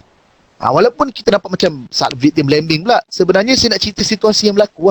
Dia memang salah, dia memang jahil, jahat, syaitan. Tetapi saya nak beritahu adalah kehendak biologi manusia perlu ada bersama. Okey? Itu yang kadang-kadang kita dah kata apa benda lah dia menggatal sampai sekarang. Sebab memang kehendak dia tu masih lagi ada. Dah lah pula, kalau dia tu bercampur dengan masyarakat, aktif dengan persatuan, aktif dengan masjid, selalu travel, kemungkinan dia untuk ke arah itu semakin kurang. Tapi kalau jenis duduk rumah, menghadap handphone, tak ada benda yang lain dibuat, hanya makan saja, kemudian tengok handphone balik, bersembang dengan isteri pun dah semakin berkurang. Inilah pakcik-pakcik yang akhirnya akan memangsakan, ya, anak saudara dia, akan darah daging dia sendiri. Kesian tuan-puan. Ya. Jadi banyak benda yang perlu kita ceritakan dalam skop ini. Tetapi kalau ada benda ni berlaku dalam masyarakat yang saya sebutkan kepada anak saudara, ya, yang pakcik-pakcik ni, you kena satu, tinggalkan tempat itu. Yang kedua, kena, ya, mengelak perbuatan tu dengan perkataan yang baik-baik supaya dia terima dan dia tak kacau lagi. Benda ni boleh buat, insyaAllah. Saya yakin anda boleh lakukan. Tapi saya ulang sekali lagi, jangan cakap benda yang kasar lah, walaupun perbuatan itu jahat, sebab nanti orang akan salahkan kita. Wallahualam. Terima kasih Tuan. Jadi Tuan ada ulas sikit tadi mengenai pendidikan seksualiti. Sexual harassment ni sebenarnya kena ajar, kita kena share knowledge tu kepada anak-anak daripada umur diorang masih kecil, sebab untuk diorang sedar apakah sentuhan selamat, sentuhan tidak selamat. Yes, Jadi exactly. ada satu soalan dari Tengku Harith Afiq. Salam. Ada umur berapakah yang sesuai untuk kanak-kanak diajar atau menedarkan mereka tentang harassment ni? Kerana sekarang ni, yelah, anak-anak pun, budak-budak senang sangat nak akses kepada internet. Jadi semuanya soft porn, senang sangat nak dapat. Yeah. Jadi umur berapa yang sesuai? Sebelum kita nak tanya umur berapa paling sesuai, kita kena tengok kes kat Malaysia, kanak-kanak umur berapa yang kena cabul. Ada yang 4 tahun, ada yang 3 tahun, ada yang 2 tahun, bahkan ada yang berumur 11 bulan pun kena cabul, tuan-puan. Ya. Jadi bila kita nak cerita benda ni, bila nak mula nak sampaikan, ya, budak 11 bulan pun kena cabul dengan atuk dia. Adakah masa dia 2 tahun, adakah 3 tahun, adakah 4 tahun, adakah masa 7 tahun baru nak ceritakan? Bagi saya, sampaikan seawal mungkin. Ya. Bila anak dah boleh bercakap, anak dah boleh faham apa yang kita cerita kat dia, dia dah boleh bertanya kembali soalan, dia dah faham dah tentang tubuh badan dia dah faham rasa geli, maka dia juga perlu difahamkan ada anggota badan yang bila disentuh tak rasa geli tetapi menimbulkan ketidakselesaan. Kan mak-mak, ayah-ayah kan suka geletik anak-anak, geletik ketiak, geletik tapak kaki. Budak tahu dia geli, dia gelak . dalam masa yang sama, mak bapak perlu ada komunikasi dengan anak, perlu berbicara dengan mereka, berkata, bukan ada anggota badan yang lain, bila sentuh, dia takkan geli. Tetapi, dia menimbulkan awak rasa tak selesa, rasa macam, apa benda buat aku macam ni? Ya? Masa ni lah perlu diajar tentang private part. Anak kita ni hari ni banyak yang cepat bercakap. 2 tahun dah boleh faham, dah boleh bercakap. 3 tahun dah laju dah cara bercakap. 4 tahun ada yang dah boleh pandai baca dah. Ya, jadi soal bila nak mulakan ni, mulakan daripada awal mengikut tahap anak-anak masing-masing. Kalau saya kata 2 tahun, ada budak 2 tahun yang tak tahulah apa-apa, maksudnya nak bercakap pun masih lagi pelat, tak apa-apa nak faham arahan. Susah. Tetapi ibu bapa je yang lebih faham anak dia macam mana. Tapi kalau anak dia daripada awal dah ada akses dengan hantar ke rumah pengasuh, ke tadika, lagilah perlu cepat untuk kita sampaikan benda ini kepada anak kita sendiri. 2 tahun, 3 tahun. Macam saya, pengalaman peribadi, anak saya daripada umur 2 tahun lah saya didik dia. Sebab masa tu dia dah faham. Dia dah tahu tentang tubuh badan dia dah kenal body part, dia dah tahu tentang genital dia dah tahu kat mana bahagian dia kencing. Jadi ketika ini perlu dah diceritakan. Bermula memberikan nama yang sepatutnya pada kemaluan, kemudian dia kenalkan dia apa itu private part, kenapa orang tak boleh sentuh, dia menimbulkan ketidakselesaan, awak akan rasa tak selesa, kena cerita. Dia sebenarnya nak bercerita ni bukanlah bermaksud anak kita duduk depan, kita jadi macam cikgu mengajar kat depan macam ni. Tak. Dia perlu secara formal ataupun informal. Indirect pun boleh. Sebagai contoh, masa mandikan anak, mandikan anak, jirus air ataupun letakkan sabun kat badan dia kecil, masa tak boleh pegang lagi semua tu, kita boleh uruskan dia. Tapi bila anak dah boleh letak sabun, kita letakkan kat tangan dia. Ataupun kita letakkan sabun kita letakkan shampoo, letakkan kat kepala dia, rambut dia. Kemudian shampoo, kita gosok dia, cakap satu hari nanti, ayah, ibu dah tak boleh pegang dada awak. Sebab dada ni adalah private part yang orang tak boleh sentuh, termasuklah ayah sendiri. Kita dah ajar masa tu, masa tengah mandikan dia, 1 tahun lebih ke 2 tahun lebih. Lepas tu sampai kat bawah kat punggung, okey, letakkan sabun kat badan dia. Okey, gosok. Okey, sekarang ni sabunkan bahagian peha semua tu, celah-celah kangkang, bontot ni. Awak kena uruskan sendiri. Kalau tak pandai basuh berak, boleh 3 tahun bapak tolong basuhkan berak. Tapi sebut satu hari nanti, kakak kena belajar basuh sendiri sebab ayah tak boleh sentuh dah benda ni. Termasuklah orang lain. Inilah cara nak didik anak kita. Bukannya anak tu menghadap depan mata kita, kita ajar ambil whiteboard tulis, ini tengok ni papa nak ajar. Bukan cara macam tu. Indirect. Termasuklah kalau kita nak memperkenalkan fizikal tubuh badan, kemaluan pada anak. Kadang-kadang kita tahu kan, bila sebut tentang body part, kita memang dah terbiasa daripada buku, poster, dia akan labelkan anggota badan yang biasa yang ada kat tubuh badan. Tangan ada garisan arrow ujung tu, tangan ataupun hand, kepala, mata. Tetapi masyarakat kita sudah lama mereka ni memang kalau cerita tentang body part, itulah yang kita akan ajar anak.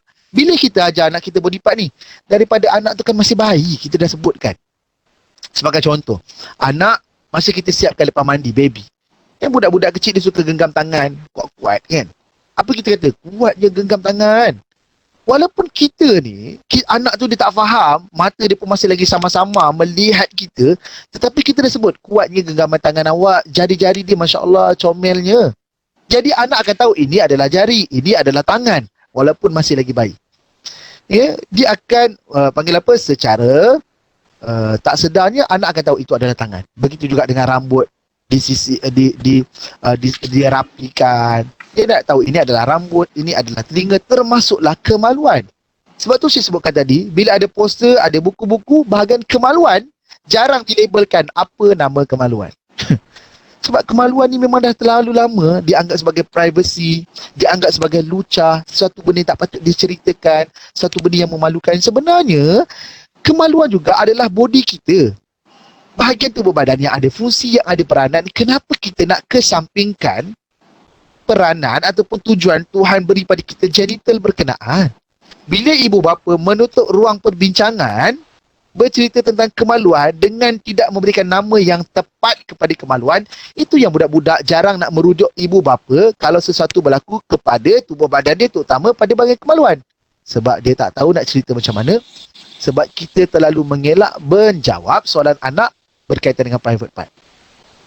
Anak kalau dia tahu, ya, parents dah bagi tahu ini zakar, ya, abang basuh zakar ya lepas kencing, abang basuh penis ya lepas kencing. Kakak tu foto tu bersihkan bahagian lubang kencing. Ni perempuan pun kena faham. Perempuan tak sama macam lelaki. Ya, faraj perempuan bukan tempat kencing, tapi perempuan ada di lubang kencing sendiri. Ya, antara klitoris dengan faraj, tengah-tengah tu ada lubang kencing. Ini pun satu ilmu yang benda ni selalu saya ulang sebab dia akan bawa masalah bila dah besar nanti, ya. Kena cerita pada anak, kena sampaikan supaya dia lebih menghargai tubuh badan dia. Anak ni, walaupun kita rasa kita cerita dia macam main-main je, berlari sana, gelak-gelak, sebenarnya dia dengar.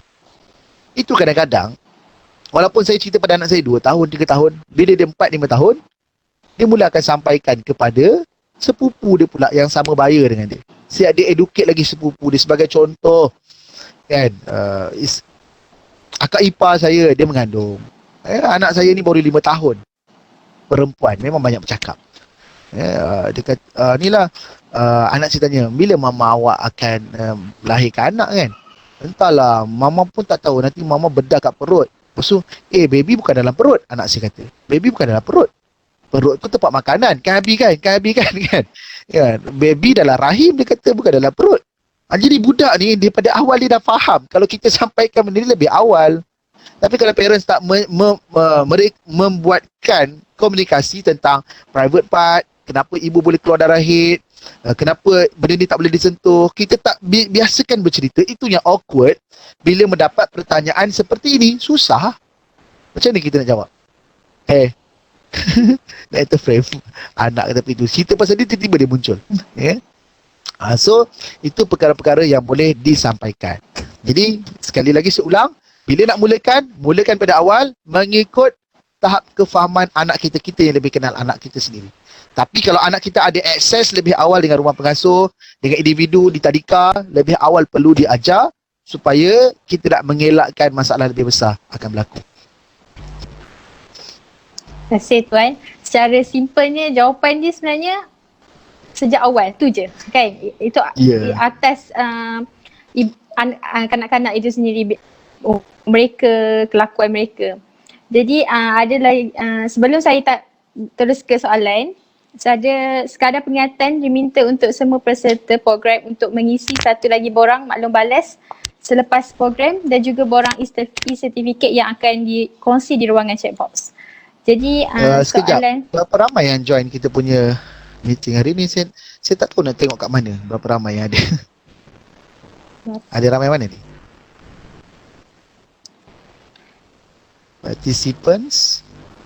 Ramai, 174. Tahniah penganjur. Baru saya nampak. Okay. Jadi ada satu soalan Tuan. Dari Ain Razak. Assalamualaikum. Sekiranya ada yang menyedari bahawa mereka pernah dicabul secara melampau masa kecil, apa tindakan yang perlu mereka ambil sekarang? Sebab kejadian tu dah berlaku berbelas-belas tahun yang lalu. Untuk daripada segi undang-undang, maaf cakap, kes seperti ni dah tak valid dah untuk dipanjangkan ke pihak polis ataupun dibicarakan di mahkamah. Sebab benda tu dah terlalu lama. Sebab bila siasatan, kita kena faham, bila pergi balai, dia ada satu report polis. Report, bagi tahu kejadian tu apa, bila benda tu berlaku, selesai. Tetapi selepas pada itu akan ada siasatan oleh pegawai. Yang ambil report ni, yang jaga kat depan tu lah, yang bagi komputer, polis yang jaga situ kan. Tetapi selepas itu akan ada diambil statement atas kita punya report. Yang ini yang lama. Sejam, 2 jam. Cuba bayangkan kalau report tu berlaku kes 10 tahun lepas. Macam mana kita nak ingat tarikh, tempat, keadaan, situasi, pukul berapa ketika tu? Itu satu benda yang susah. Kemudian yang kedua, adalah untuk siasatan tu, untuk diambil tindakan agak sukar. Sebab benda tu yang tu saya sebutkan, benda tu dah lama. Kalau rogol ke, dia kalau masih lagi awal, mungkin senang untuk mencari DNA pelaku pada pakaian individu berkenaan. Mungkin ada bulunya ke, ada sperma ke, yang ada pada tubuh badan, ataupun ada kesan tusukan yang berlaku pada faraj ke, pada dubur ke, masih lagi awal okey. Tetapi kalau dah 2 hari, 3 hari, masih lagi boleh buat kes Tetapi perlu polis untuk siasat agar ia jadi subject case lah. Cuma yang saya nak tekan kat sini, kalau benda tu dah berlaku lama, agak sukar untuk tindakan undang-undang itu diambil. Tetapi untuk diri sendiri, boleh untuk kita nak buat report, tidak ada masalah. Dia adalah menjadi hak untuk setiap warga di Malaysia. Report, tidak ada masalah. Cuma, selepas kita buat report, kita nak tak nak, perlu membantu diri kita dengan merujuk pakar supaya trauma yang berlaku itu boleh kita atasi, supaya dia tidak lagi bermain dalam fikiran kita selama bertahun-tahun. Orang tu rosakkan hidup kita mungkin dalam tempoh masa sehari, 2 hari ataupun berhari-hari. Tetapi kesan dia sepanjang hidup. Jadi bagaimana kita nak sekat supaya tindakan, pemikiran, perbuatan kita tu tidak dipengaruhi peristiwa silam, kita kena stop daripada awal. Dengan cara apa? Dapatkan rawatan, berjumpa dengan kaunselor. Bukan kaunselor sekolah. Kalau anda masih lagi bersekolah, boleh bertemu dengan kaunselor. Tapi maaf cakap ya, kaunselor sebenarnya, mereka ada bidang tugas untuk kaunseling, okey. Tapi kalau isu yang melibatkan seksual, ketagihan, sebenarnya lebih layak untuk refer kes ni kepada psikologis ataupun kepada psikiatris. Sebab dia dah melibatkan isu yang lain berbanding bidang kaunseling itu sendiri. So kalau anda dah 18 tahun ke atas, boleh pergi ke klinik kesihatan, bahagian psikiatrik, ataupun di hospital, cerita apa yang dah berlaku, saya nak dapat rawatan, set appointment dengan doktor. Jadi kita perlu rawat hal seperti ini sebab dia dah menimbulkan trauma yang berpanjangan dalam hidup kita, dan kita tak nak kehidupan kita ni berdasarkan satu pengalaman. Individu tu mungkin dia dah membina keluarga, individu tu mungkin sekarang dah seronok, mungkin dia dah nampak macam orang terkenal, tapi kita masih lagi teringat kejahatan yang dia buat, sedangkan dia mungkin dah lupa dah apa yang dia buat. Jadi saya nak beritahu, selain daripada kita boleh buat report walaupun benda tu mungkin dah tak valid, satu lagi, bantu diri kita supaya kita tidak lagi pengalaman silam mempengaruhi kehidupan kita pada hari ini. Melainkan pengalaman itu untuk sempadan agar kita educate anak dan generasi hari ini, itu tidak ada masalah. Sebab tu saya nak beritahu pada mereka yang pernah jadi mangsa, kalau mereka faham mereka adalah mangsa, mereka tahu nak buat apa, mereka dapat atasi trauma, ketakutan, biasanya mereka ni akan fight untuk individu yang lain yang pernah jadi mangsa juga. Itu kita kena bersama benda ni. Terima kasih Tuan atas jawapan tadi. Saya rasa ada satu soalan yang sebenarnya berlekat dekat individu ni. Macam mana kita nak bezakan orang tu uji ke, just nak tegur ke, macam mana kita nak, kalau kita tak, kita sendiri memang tak selesa, tapi macam mana kita nak bagi tahu mereka, sebab ada sebenarnya diorang tak faham. Ada certain perkara yang memang tak selesa untuk dibicarakan. Jadi macam nak tegur itu. Satu benda yang saya sebutkan tadi, sexual harassment yang bersifat verbal ni, kalau sekali benda tu berlaku, okey. Kalau 2 kali, mungkin dia ni jadi macam tu lah. Tapi kalau berkali-kali, itu yang dipanggil sebagai sexual harassment. Gangguan seksual yang bersifat verbal. Jadi, itu satu benda yang kita kena faham. Bagi diri kita, kita faham benda itu tak betul. Tapi bagi individu yang melakukan sexual harassment, mereka berkelakuan begitu dan berkata seperti itu disebabkan tidak ada kesedaran bagi diri mereka yang benda itu adalah salah. Benda ni yang sebenarnya susah kita nak tegur dalam masyarakat. Cerita pasal makanan dikaitkan dengan kelucahan. Kat Facebook kan ada masak apa hari ni. Kat situ bersepah benda-benda lucah yang ada. Cerita pasal makanan, lepas tu dilucahkan, dia buat lawak double meaning. Apa lagi grup yang ada kan? Banyak sebenarnya tuan-puan. Macam mana kita nak atasi benda ni? Sedang dalam masyarakat kita dah menganggap benda ni satu benda yang norm. Normalize benda ni. Jadi nak tak nak, individu yang menjadi mangsa, perlu satu benda samalah macam kes pakcik tadi. Satu, mengelak daripada hal itu supaya tidak dibicarakan. Yang kedua adalah bercakap benar dengan tegas untuk memastikan orang tu tak lagi berbicara jelek seperti itu. Cakap stop. Saya tak selesa dan saya harap benda ni tak berlaku lagi pada saya. Perlu kekuatan lah. Ada individu yang jadi mangsa tambah-tambah di pejabat oleh rakan sekerja. Kemudian buat report kepada HR sampai ke pengetahuan bos. Tapi kalau bos pun satu kepala macam tu juga, macam mana nak selesai? Saya kadang-kadang ada yang mesej saya bagi tahu saya jadi mangsa sex harassment kat pejabat. Dia orang cakap macam ni, saya beritahu pada bos. Bos diam ni kan, sebab bos pun satu kepala dengan dia. Macam mana kita nak bantu macam ni? Sebab dalam masyarakat kita ni, dia memandang benda ni remeh. Ya. Dalam pejabat tu, kalau ada seorang je yang faham macam ni, susah lah. Memang toksik betul ruangan pejabat yang ada. Tak habis-habis cerita benda-benda macam ni. Jadi tak nak perlu ada seorang yang menongkar arus, walaupun mungkin ada orang tak suka, walaupun orang ada judge kau, ada orang kata kau ni cepat touching, tapi pedulikan. Sebab kita tahu kita di pihak yang benar. Tapi kalau kita nak menegur, sekali lagi saya sebutkan, kena menggunakan wise word. Jangan guna harsh word hingga orang akan nampak kita ni yang bermasalah, sedangkan orang ketepikan masalah yang dilakukan oleh pelaku tu sendiri. Cakap, no, saya tak selesa, jangan buat lagi. Ataupun kita cakap, bang tahu tak bang, apa yang abang cakap tu sebenarnya melanggar akta daripada segi sexual harassment, gangguan seksual, dan ia adalah termaktub dalam undang-undang dalam negara bang. Kalau abang teruskan juga, saya boleh buat report polis. Kita kena ceritakan, sebab mereka ni tak tahu benda ni seperti ni kan. Nanti saya bagi tugasan pada semua, pergi cari kat internet, cari akta berkaitan dengan gangguan seksual kat Malaysia ni, apa dia contoh-contoh yang ada. Dan anda kena pegang benda ni, dan anda kena yakin apa yang dah berlaku pada anda. Kalau sekiranya berlaku pada anda dah tahu dah nak buat apa. Silakan moderator. Okey, terima kasih Tuan. Cuba tengok ni soalan banyak ni saya nampak ni. Ada soalan yang tadi kalau kita cakap pasal dengan orang tua, dengan pakcik-pakcik, makcik-makcik, tapi ada juga yang sebenarnya dalam kumpulan, maksud dalam satu kumpulan umur sebaya, tapi ada juga yang jelah lelaki dengan perempuan bila berkawan ni, ada mereka punya fikiran tu lain. Jadi kalau macam mana sebenarnya, sebab dah tak nak guna harsh word, tapi mereka ni tak faham. Jadi boleh ke nak guna harsh word juga last sekali nanti? Boleh, tapi orang akan salahkan kita. Sebagai contoh, you duduk, you seorang perempuan, datang seorang lelaki, dia kata, aku nampak kau ni sian seorang, mesti oni kan, mesti berair je kat bawah. Apa kita nak kata macam tu? Nak tumbuk ke muka dia? Kan? Ataupun kita tunjuk jari tengah, ambil kau, pap. Nasib baik aku tak tunjuk.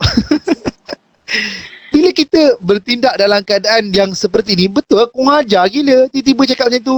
Sebagai contoh, ada satu kes dulu kat Penang, saya nampak ada kat Twitter. Kakak ni dia nak beli satu roti telur goyang kan, yang ada di Penang, memang popular lah. Lepas tu dia kata, bang saya nak beli roti telur goyang 2. Dia kata, sorry dik, dah habis. Roti telur tak ada dah, tapi kalau adik nak roti yang ada telur goyang 2, abang ada. Kepala otak dia. Yang perempuan ni tiba-tiba rasa macam awkward, rasa tak selesa sebab tiba-tiba dia jadi mangsa di tempat tu juga. Apa benda kita nak katakan?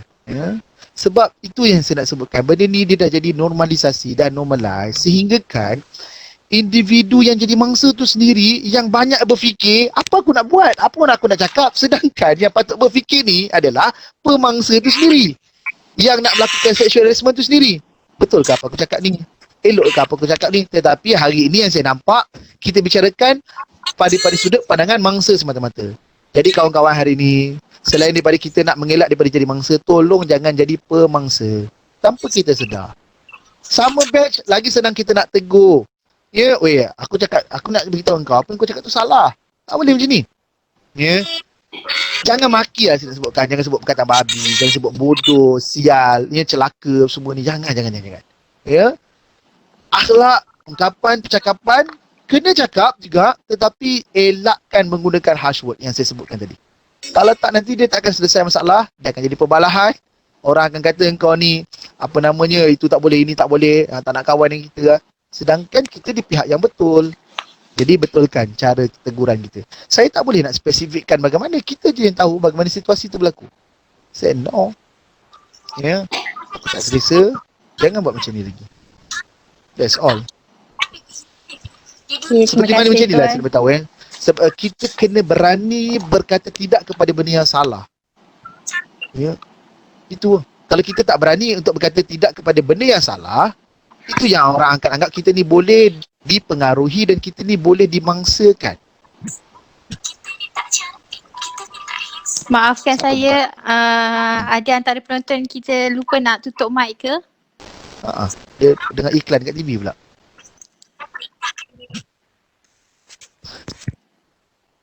Okey dah. Okay.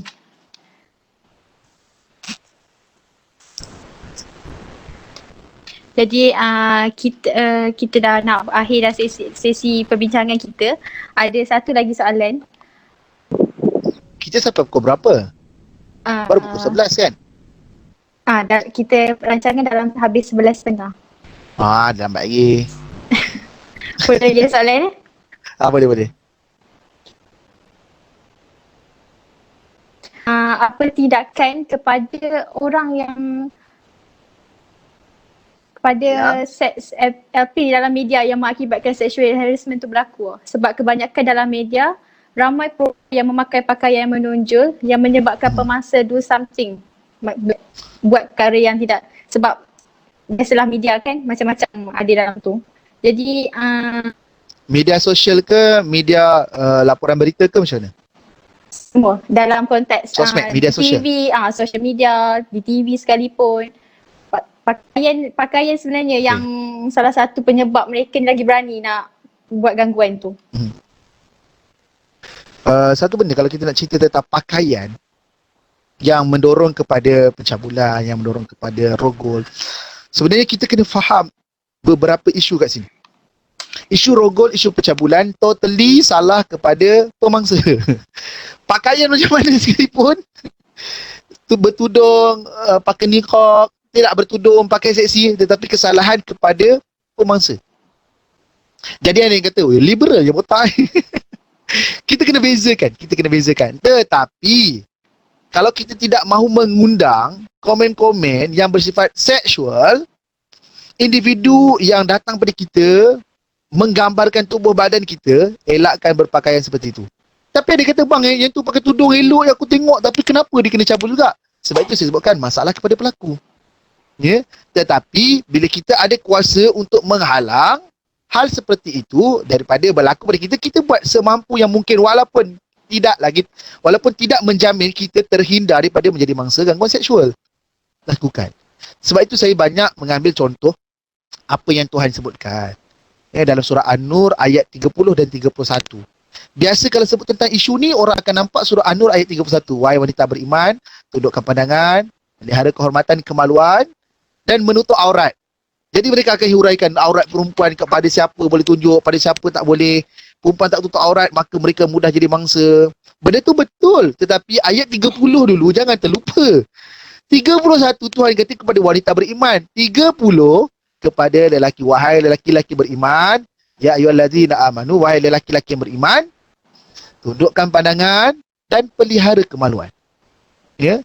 Jadi kalau kedua pihak, mereka ni menjalankan tanggungjawab mereka sebagai seorang lelaki, sebagai seorang perempuan.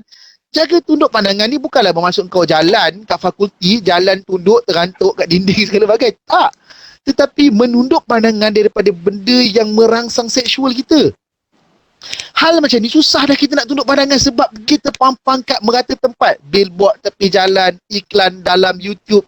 Ya, YouTuber hasilkan konten macam ni dalam TikTok, ada challenge menari gelik, ada macam-macam.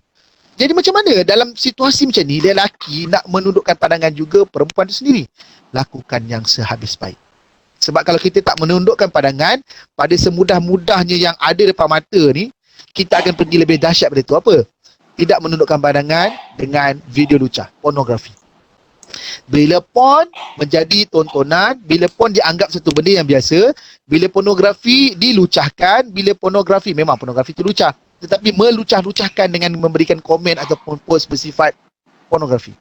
Bila pornografi dinormalisasikan, inilah membuatkan ada individu baik lelaki dan perempuan, ya, yang mula akan bertindak membiasakan hal sexual harassment.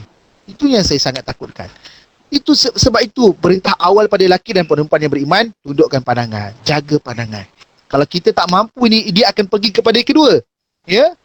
Menundukkan pandangan, menjaga kemaluan. Kemaluan, kenapa dia dikaitkan dengan pandangan? Sebab apa yang kita tengok, dia akan mula menyimpan memori dalam fikiran kita. Pornografi, dia akan merosakkan bahagian prefrontal cortex yang ada bahagian depan otak kita ni. Sebab Bila idea kelucahan, pornografi bermain dalam fikiran, dia akan beri efek kepada kemaluan. Apa kalau lelaki? Berlaku ketegangan, erection. Bagi perempuan, mula akan berasa rangsangan kepada bahagian kemaluan. That's why Tuhan sebut kepada lelaki perempuan, jaga pandangan dahulu. Ya. Bila pandangan tak dijaga, inilah yang akan membentuk pemikiran, percakapan. Akhirnya orang jadi mangsa, yang ni jadi mangsa. Keduanya kena berperanan. Bukan sekadar pakaian saja tuan-puan. Ya. Tetapi pandangan mata tu sendiri. Tetapi daripada segi kemaluan tu sendiri, kehormatan diri tu sendiri. Ini nak tak nak, ini adalah peranan kita bersama. Dan saya ucap tahniah kepada lelaki yang ada dalam program pada hari ini. Sebenarnya program jadi payah tau lelaki nak ada. Tu kita punya sahabat kita Lokman, Izzat Aizuddin yang ada dalam ni. Dan beberapa lagi lelaki yang lain. Saya kalau buat program macam ni kat IPT ke, kat sekolah budak wajib datang tau. Tapi kat IPT, kalau 300 penyertaan, lelaki 20 orang saja. Itu pun yang penuh AJK. AJK lelaki. Selebihnya semua perempuan. Kalau program di sekolah dengan ibu bapanya datang pun mak-mak. Bapak-bapak adalah seorang dua orang. Macam mana kita nak membantu kalau keduanya tidak berperanan? Jadi saya ucapkan tahniah syabas pada lelaki sebab anda nak jadi seorang lelaki yang bertanggungjawab dan berperanan. Sebenarnya kalau isu ni nak lebih didengar, banyak lelaki perlu bercakap sebenarnya. Bagi perempuan, kalau kau nak cerita benda ni, akhirnya akan ada yang dicop sebagai feminis. Ni nak berjuang sebagai feminisme ni. Tapi kalau lelaki yang bercakap, yang diselitkan dengan elemen-elemen spiritual, halal haram, dosa pahala, maka orang mudah untuk terima. Yang penting nak menyampaikan pun dengan cara yang betul. That's why saya menggunakan platform yang ada dalam media sosial untuk bercerita benda ni. Facebook, Instagram, Twitter, Telegram, ya, YouTube, walaupun kadang-kadang tak termampu nak kejar semua ni. Saya sebenarnya rasa macam geramnya aku nak update kat TikTok. Tapi rasa macam aduh banyak sangat komitmen nanti kat TikTok nak update. Sebab TikTok ni adalah satu capaian yang sangat cepat untuk naik pada hari. Siapa individu dewasa yang ada konten, you create account di TikTok, cepat sangat naik. Kawan saya seorang, Dr. Samhan. Dr. Ahmad Samhan, dia ada buat akaun TikTok pada 3 bulan 12. Sekarang ni dah hampir sebulan lebih, follower dia kat TikTok dah 200,000 lebih lah. Ya, maksudnya sangat cepat. Individu dewasa yang ada konten yang boleh bagi manfaat pada masyarakat, you aktif kat TikTok, you sampaikan konten seperti ni, cepat naik. Jadi saya minta kawan-kawan di sini, siapa yang mampu untuk ke platform TikTok, silakan. Banyakkan konten-konten akademik, educate tentang berkaitan dengan awareness, sexual harassment, tentang hal seperti ni. Budak-budak kat situ biar mereka lebih faham tentang hal seperti ni. Jadi berbalik kepada soalan tadi tentang pakaian, pakaian tidak mempengaruhi hal seperti ini berlaku. Yang masalahnya adalah kepada individu tu. Tetapi daripada segi seorang Muslim yang beriman kepada Allah, kepada Tuhan, apa yang diperintahkan, lakukanlah tuntutan untuk menutup aurat itu sehabis baik. Sebab tujuan perintah untuk menutup aurat bagi perempuan ni bukanlah nak bagi kau nampak cantik, tak, tetapi untuk dikenali sebagai wanita yang baik-baik. Tapi ada yang kata, bang, dia tu pakai tudung, jahat je, mulut macam puaka, mencarut je bang. Ya, sebab dia tak represent apa yang Tuhan sampaikan untuk dikenali sebagai wanita yang baik-baik. Adik-adik yang menonton, kawan-kawan, bila kita pakai tudung dengan baik, pakai purda, tudung labuh, jadi segala ni hijab tudung kita tu juga merupakan hijab bagi perkataan ungkapan yang kita nak ungkapkan. Jadilah wanita yang dikenali sebagai wanita yang baik-baik. Saya doakan. Terima kasih Tuan. Satu soalan ni, kalau kita perasan kan, memang ramai yang mangsa-mangsa ni kan dah jarang sangat nak kedudukan. Lagi dia orang tak rasa benda itu dah teruk. Jadi sebagai ibu bapa, apakah perubahan yang boleh dia nampak pada kanak? Kita boleh anggap mereka untuk menjadi kanak-kanak mangsa macam ni. Untuk kanak-kanak yang menjadi mangsa sex harassment ni, kalau daripada segi percakapan kan, ada kawan-kawan, ada individu yang sebut benda-benda yang kotor, ya. Satu benda, anak dia tak akan cerita pada parents kalau parents tak mulakan pada awal. Ya, kalau dia ada dengar word yang tak kena, word yang macam tak betul tentang rogol. Sebagai contoh, saya kadang-kadang menulis. Masa saya live ni, anak saya pun selalu dengar juga. Kalau saya talk dengan budak-budak di Jenam tentang akil balik, saya akan cerita tentang air mani. Anak saya yang 7 tahun tu akan tanya, Abi, air mani tu apa? Jadi budak-budak ni hari ni pendedahan seperti ni, walaupun bukan daripada bapak-bapak, tapi di luar tu banyak sangat hal seperti ni yang mereka boleh dengar. Termasuklah menjadi mangsa sexual harassment. Ya. Hari ni anak kita banyak ada di rumah menghadap handphone. Parents kena alert bagi tu pada anak dalam YouTube, dalam media sosial, bukan semua benda yang baik. Ya. Bagi tahu kat dalam tu ada video-video yang berunsur keganasan, ada yang orang kena bunuh, video hantu yang tak bermanfaat, termasuklah ada video lucah. Anak akan tanya pula, lucah tu apa? Lucah ni orang tu bogil, lelaki bogil, perempuan bogil. Nanti kalau abang tertengok, nanti bisa abang terkejut. Kalau ternampak, terjumpa, bagi tahu terus dengan ayah. Ya, kadang-kadang ada ibu bapa yang tak tahu how to handle bila anak dah terjebak dengan pornografi. Sebab sepanjang anak dia membesar, tak pernah cerita benda ni. Yang mereka buat adalah rotan anak, marah anak. Sedangkan anak ada ni pun tak sengaja terjebak dengan benda tu. Sokongan ibu bapa untuk anak berubah tu perlu dibantu daripada awal oleh ibu bapanya sendiri. Jadi nak tak nak, ya, bila kita ada melihat anak ni macam contoh pegang handphone, tiba-tiba duduk sorang-sorang tepi-tepi, tersenyum sorang-sorang ataupun masuk dalam bilik kunci, something wrong. Kena alert tentang benda tu. Ya, kalau kita rasa kita boleh pantau penggunaan handphone anak, gunakanlah dengan cara yang betul. Install Google Family, ya. Pada anak, Google Family for teenagers ataupun for children, parents, Google Family for parents. Boleh setkan anak penggunaan guna waktu bila, sehari sejam, 2 jam. Pukul 9 sampai 7 pagi, anak tak boleh guna handphone. Dia boleh tutup. Benda tu, dengan kemajuan teknologi, banyak benda pantauan yang boleh ibu bapa lakukan. Ya. Tapi kalau kita tak nak gunakan kaedah seperti itu, ya kena komunikasi dengan anak tentang hal seperti ni. Supaya anak tu tadi tak terjebak dengan, ya, menjadi mangsa. Itu kalau daripada segi media sosial. Tetapi kalau anak ni masih lagi kecil, balik rumah, ya, dia tak cerita pun pada parents sebab dia tak tahu macam mana nak cerita dan dia takut parents tak percaya. Sebagai contoh, masa mandi, siapkan dia mandi, menangis-nangis, dia rasa sakit pada bahagian kemaluan dia. Ya? Ini mungkin ada salah simptom-simptom yang tertentu.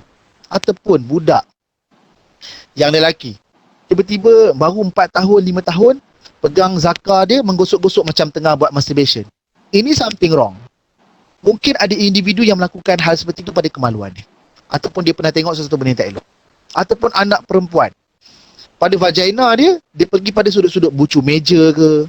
Kemudian dia bergeser-geserkan kemaluan dia pada vagina. Ini something wrong. Ya, ini adalah perkara-perkara asas yang ibu bapa perlu selidiki pada anak. Tetapi jangan pelik kalau tengok budak lelaki asyik pegang zakar, asyik sentuh, masuk tangan dalam seluar. Ini benda yang normal. Sebab budak lelaki ni, curiosity pada tubuh badan, terutama pada genital kemaluan, sangat tinggi. Dia nak tahu kenapa zakar dia boleh menegang, kenapa kemaluan dia tak sama dengan adik-beradik dia. Inilah sex education yang parents perlu sampaikan kepada anak. Kemaluan berbeza sebab ini seorang ni lelaki, ni perempuan. Ini kenapa kemaluan lelaki zakar boleh menegang? Ya, sebab di sini tidak ada tulang, dia ada saf darah saja. Bila abang mengalami kesejukan ke, tengok benda-benda yang seksi ke, kan, akhirnya kemaluan abang boleh menegang, erection. Sebab itu selitkan. Sebab itu Tuhan kata bila pada lelaki ni tundukkan pandangan, bila tengok benda-benda macam ni kena tundukkan pandangan, sebab kita takut, ya, kita akan, ya, pergi kepada masalah-masalah yang lebih besar lagi selepas pada itu. Ya, tak boleh tengok orang lain. Kena selitkan benda-benda seperti ni. Kalau anak ada macam sentuh kemaluan, macam buat macam onani, ya, kemudian anak yang perempuan dia disebutkan gesel-gesel pada bahagian vagina, tanya dia, tengah buat apa tu? Apa yang berlaku? Rasa apa? Kalau gatal, kenapa tak garu? Kenapa nak kena geselkan? Ada tak orang lain buat macam tu? Kena tanya. Kena alert. Ya? Sebab itu parents, sebelum anak kita jadi mangsa, kena sampaikan dahulu. Kalau anak jadi mangsa, susah kita nak bantu. Tapi kalau anak dia jadi mangsa, janganlah anggap gelap masa depan anak.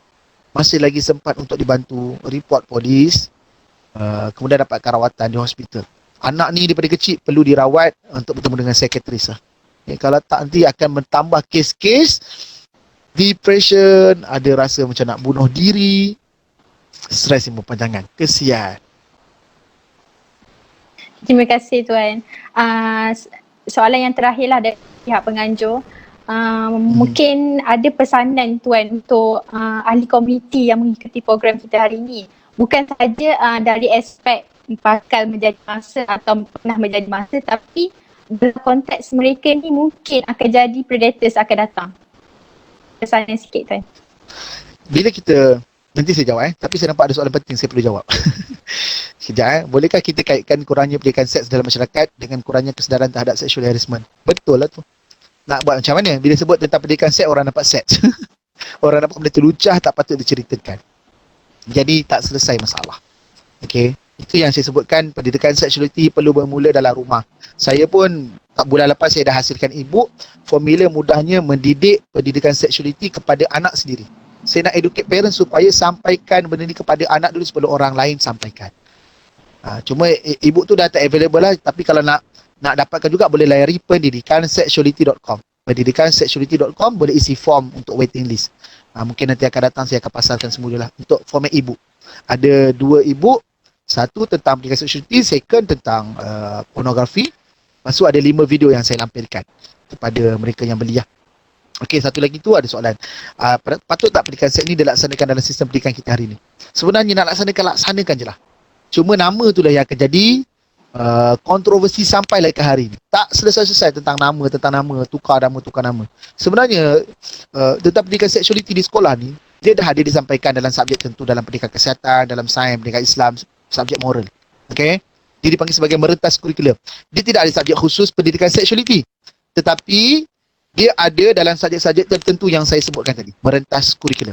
Cuma isunya adalah bukan ada atau tidak subjek berkenaan, tetapi bagaimanakah kaedah yang sepatutnya nak disampaikan kepada pelajar supaya hal seperti itu tidak dianggap sebagai kelucahan. Kadang-kadang ada cikgu cerita detail ya, budak-budak balik rumah beritahu mak, tadi cikgu kat sekolah cerita benda lucah, dah masak cikgu nak menjawab nanti. Sebab itu yang layak untuk sampaikan benda ni lebih awal adalah mak bapak kat rumah, bukannya cikgu. Pendidikan sexuality dia tidak akan nampak dia punya daripada sudut akademik dia, budak dapat A berapa. No, dia bukan macam tu. Tetapi kefahaman mereka untuk prevent diri mereka daripada jadi mangsa, daripada pemangsa. Seperti itulah. Saya harap menjawab soalan tadi lah. So banyaknya soalan ni kan. Tapi ni puan moderator tadi, sekali lagi soalan tadi saya dah lupa pula. Mungkin ada pesanan Tuan kepada ahli komiti yang menyertai program hari ini. Macam adakah mereka mungkin akan jadi mangsa ataupun pemangsa? Yang kita takutkan adalah pemangsa lah sebenarnya. Okey, sebenarnya kalau nak ambil berkaitan dengan pemangsa ni, saya lebih suka kita untuk ambil ibrah lah daripada kisah zaman Nabi SAW, bila mana ada seorang lelaki datang, kemudian dia kata aku nak berzina. Kan? Saya rasa saya semua pernah dengar kisah ni. Aku nak berzina.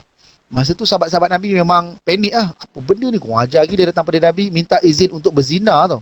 Berzina dia hubungan seksual yang diharamkan. Jadi Nabi menggunakan pendekatan psikologi kat sini. Nabi kata, kamu nak ke kalau ada orang lelaki yang lain melakukan zina dengan mak kamu? Jadi lelaki tu kata memang tak lah kan. Lepas tu dia tanya, kamu nak tak kalau ada lelaki lain datang untuk berzina dengan adik-beradik perempuan kamu? Dia kata tak nak. Kamu nak tak kalau ada orang berzina dengan kamu punya anak-anak perempuan kamu? Tak nak. Kamu nak tak kalau ada orang berzina dengan makcik-makcik kamu yang perempuan? Tak nak. Jadi begitu juga dengan orang lain. Mereka pun tak suka kalau hal seperti itu berlaku pada keluarga mereka. Jadi apa yang Nabi buat? Nabi letakkan tangan kat dada lelaki berkenaan. Nabi doakan, ya Allah, berilah kemudahan. Saya lupa apa doa dia, tapi benda ni boleh dipraktikkan. Termasuklah memelihara kemaluannya ada dalam doa berkenaan. Jadi kaedah seperti ni yang perlu kita fahamkan kepada pemangsa. Kalau sekiranya dia lakukan pada orang lain, dia suka tak kalau hal macam tu berlaku pada mak dia, adik perempuan dia, kepada kakak dia, kepada makcik dia. Tapi kalau otak dia memang dah rosak, dia kata biar aku bukan peduli benda orang lantak pi lah kan. Tapi bagi seorang lelaki normal, dia tak selesa kalau hal macam tu berlaku kepada keluarga dia. Sedap-sedap dia yang ambil parang nak tepak lelaki yang kacau adik perempuan dia. Ya? Jadi benda ni perlu ada satu kesedaran yang jelas kepada pemangsa. Dan satu lagi benda yang penting adalah, kalau sekiranya kita nak menghalang seseorang jadi mangsa, kita kena nak tak nak educate mereka yang ada akses dengan kita dulu. Kawan-kawan kita, satu kelas, satu batch, keluarga kita, WhatsApp family group besar kita, adik-adik ahli keluarga kita yang ada, supaya kita mulakan daripada yang mudah-mudah ni dulu. Yang untuk kesedaran, awareness yang di peringkat atas ni susah kita nak buat. Sebab itu kita kena mulakan pada kecil supaya anak-anak kita yang lahir nanti ni dia pula akan memfaham isu ni, dia akan menggerakkan awareness. Lebih ramai lagi akan faham. Okay, itu yang saya boleh sampaikan lah. Untuk pemangsa itulah, kalau tidak ada kesedaran dari mereka, susah untuk mereka tu membantu diri mereka sendiri. Terima kasih Tuan atas perkongsian yang sangat membina. Diharapkan input-input yang bermakna ini dapat sedikit sebanyak kes yang tidak kita ingini. Sekadar peringatan sekali lagi, diminta untuk semua peserta program untuk mengisi satu lagi borang maklum kelas program selepas dan juga borang e-sertifikat yang akan dikongsi di ruangan chatbox dan juga telegram. Walaupun program hari ini sebenarnya sekadar di alam maya, namun tak lengkap tanpa sesi gambar. Jika semua tidak berkeberatan, diminta untuk on camera bagi melengkapkan sesi fotografi. Dan sesiapa yang ada poster hashtag boleh tunjuk sekali semasa fotografi ni.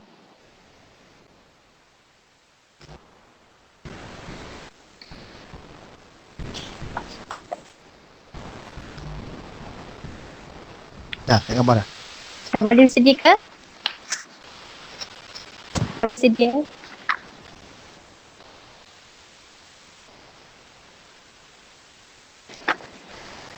Wah. Hebat. Okey, 1, 2, 3. 1, 2, 3. Okey, mungkin tanpa poster untuk semua. 1, 2, 3. 1, 2, 3. Selesai sesi bergambar tadi, maka berakhirlah program kita pada hari ini. Terima kasih tidak terhingga diucapkan kepada Timbalan Dekan Persatuan Jaringan Industri, Komuniti dan Alumni ICAN, Dr. Nur Faradila, Penasihat Program Puan Hayati Omar, penceramah pada pagi ini, Tuan Hakim Fairuz Al-Jengkawi, para pensyarah yang hadir, ahli komuniti dan rakan-rakan sekalian. Kami dari ahli jawatan kuasa akan jutaan terima kasih. Untuk pengetahuan semua, rakan kami juga akan menjalankan satu lagi program pada 16 Januari, Sabtu, fully on social media.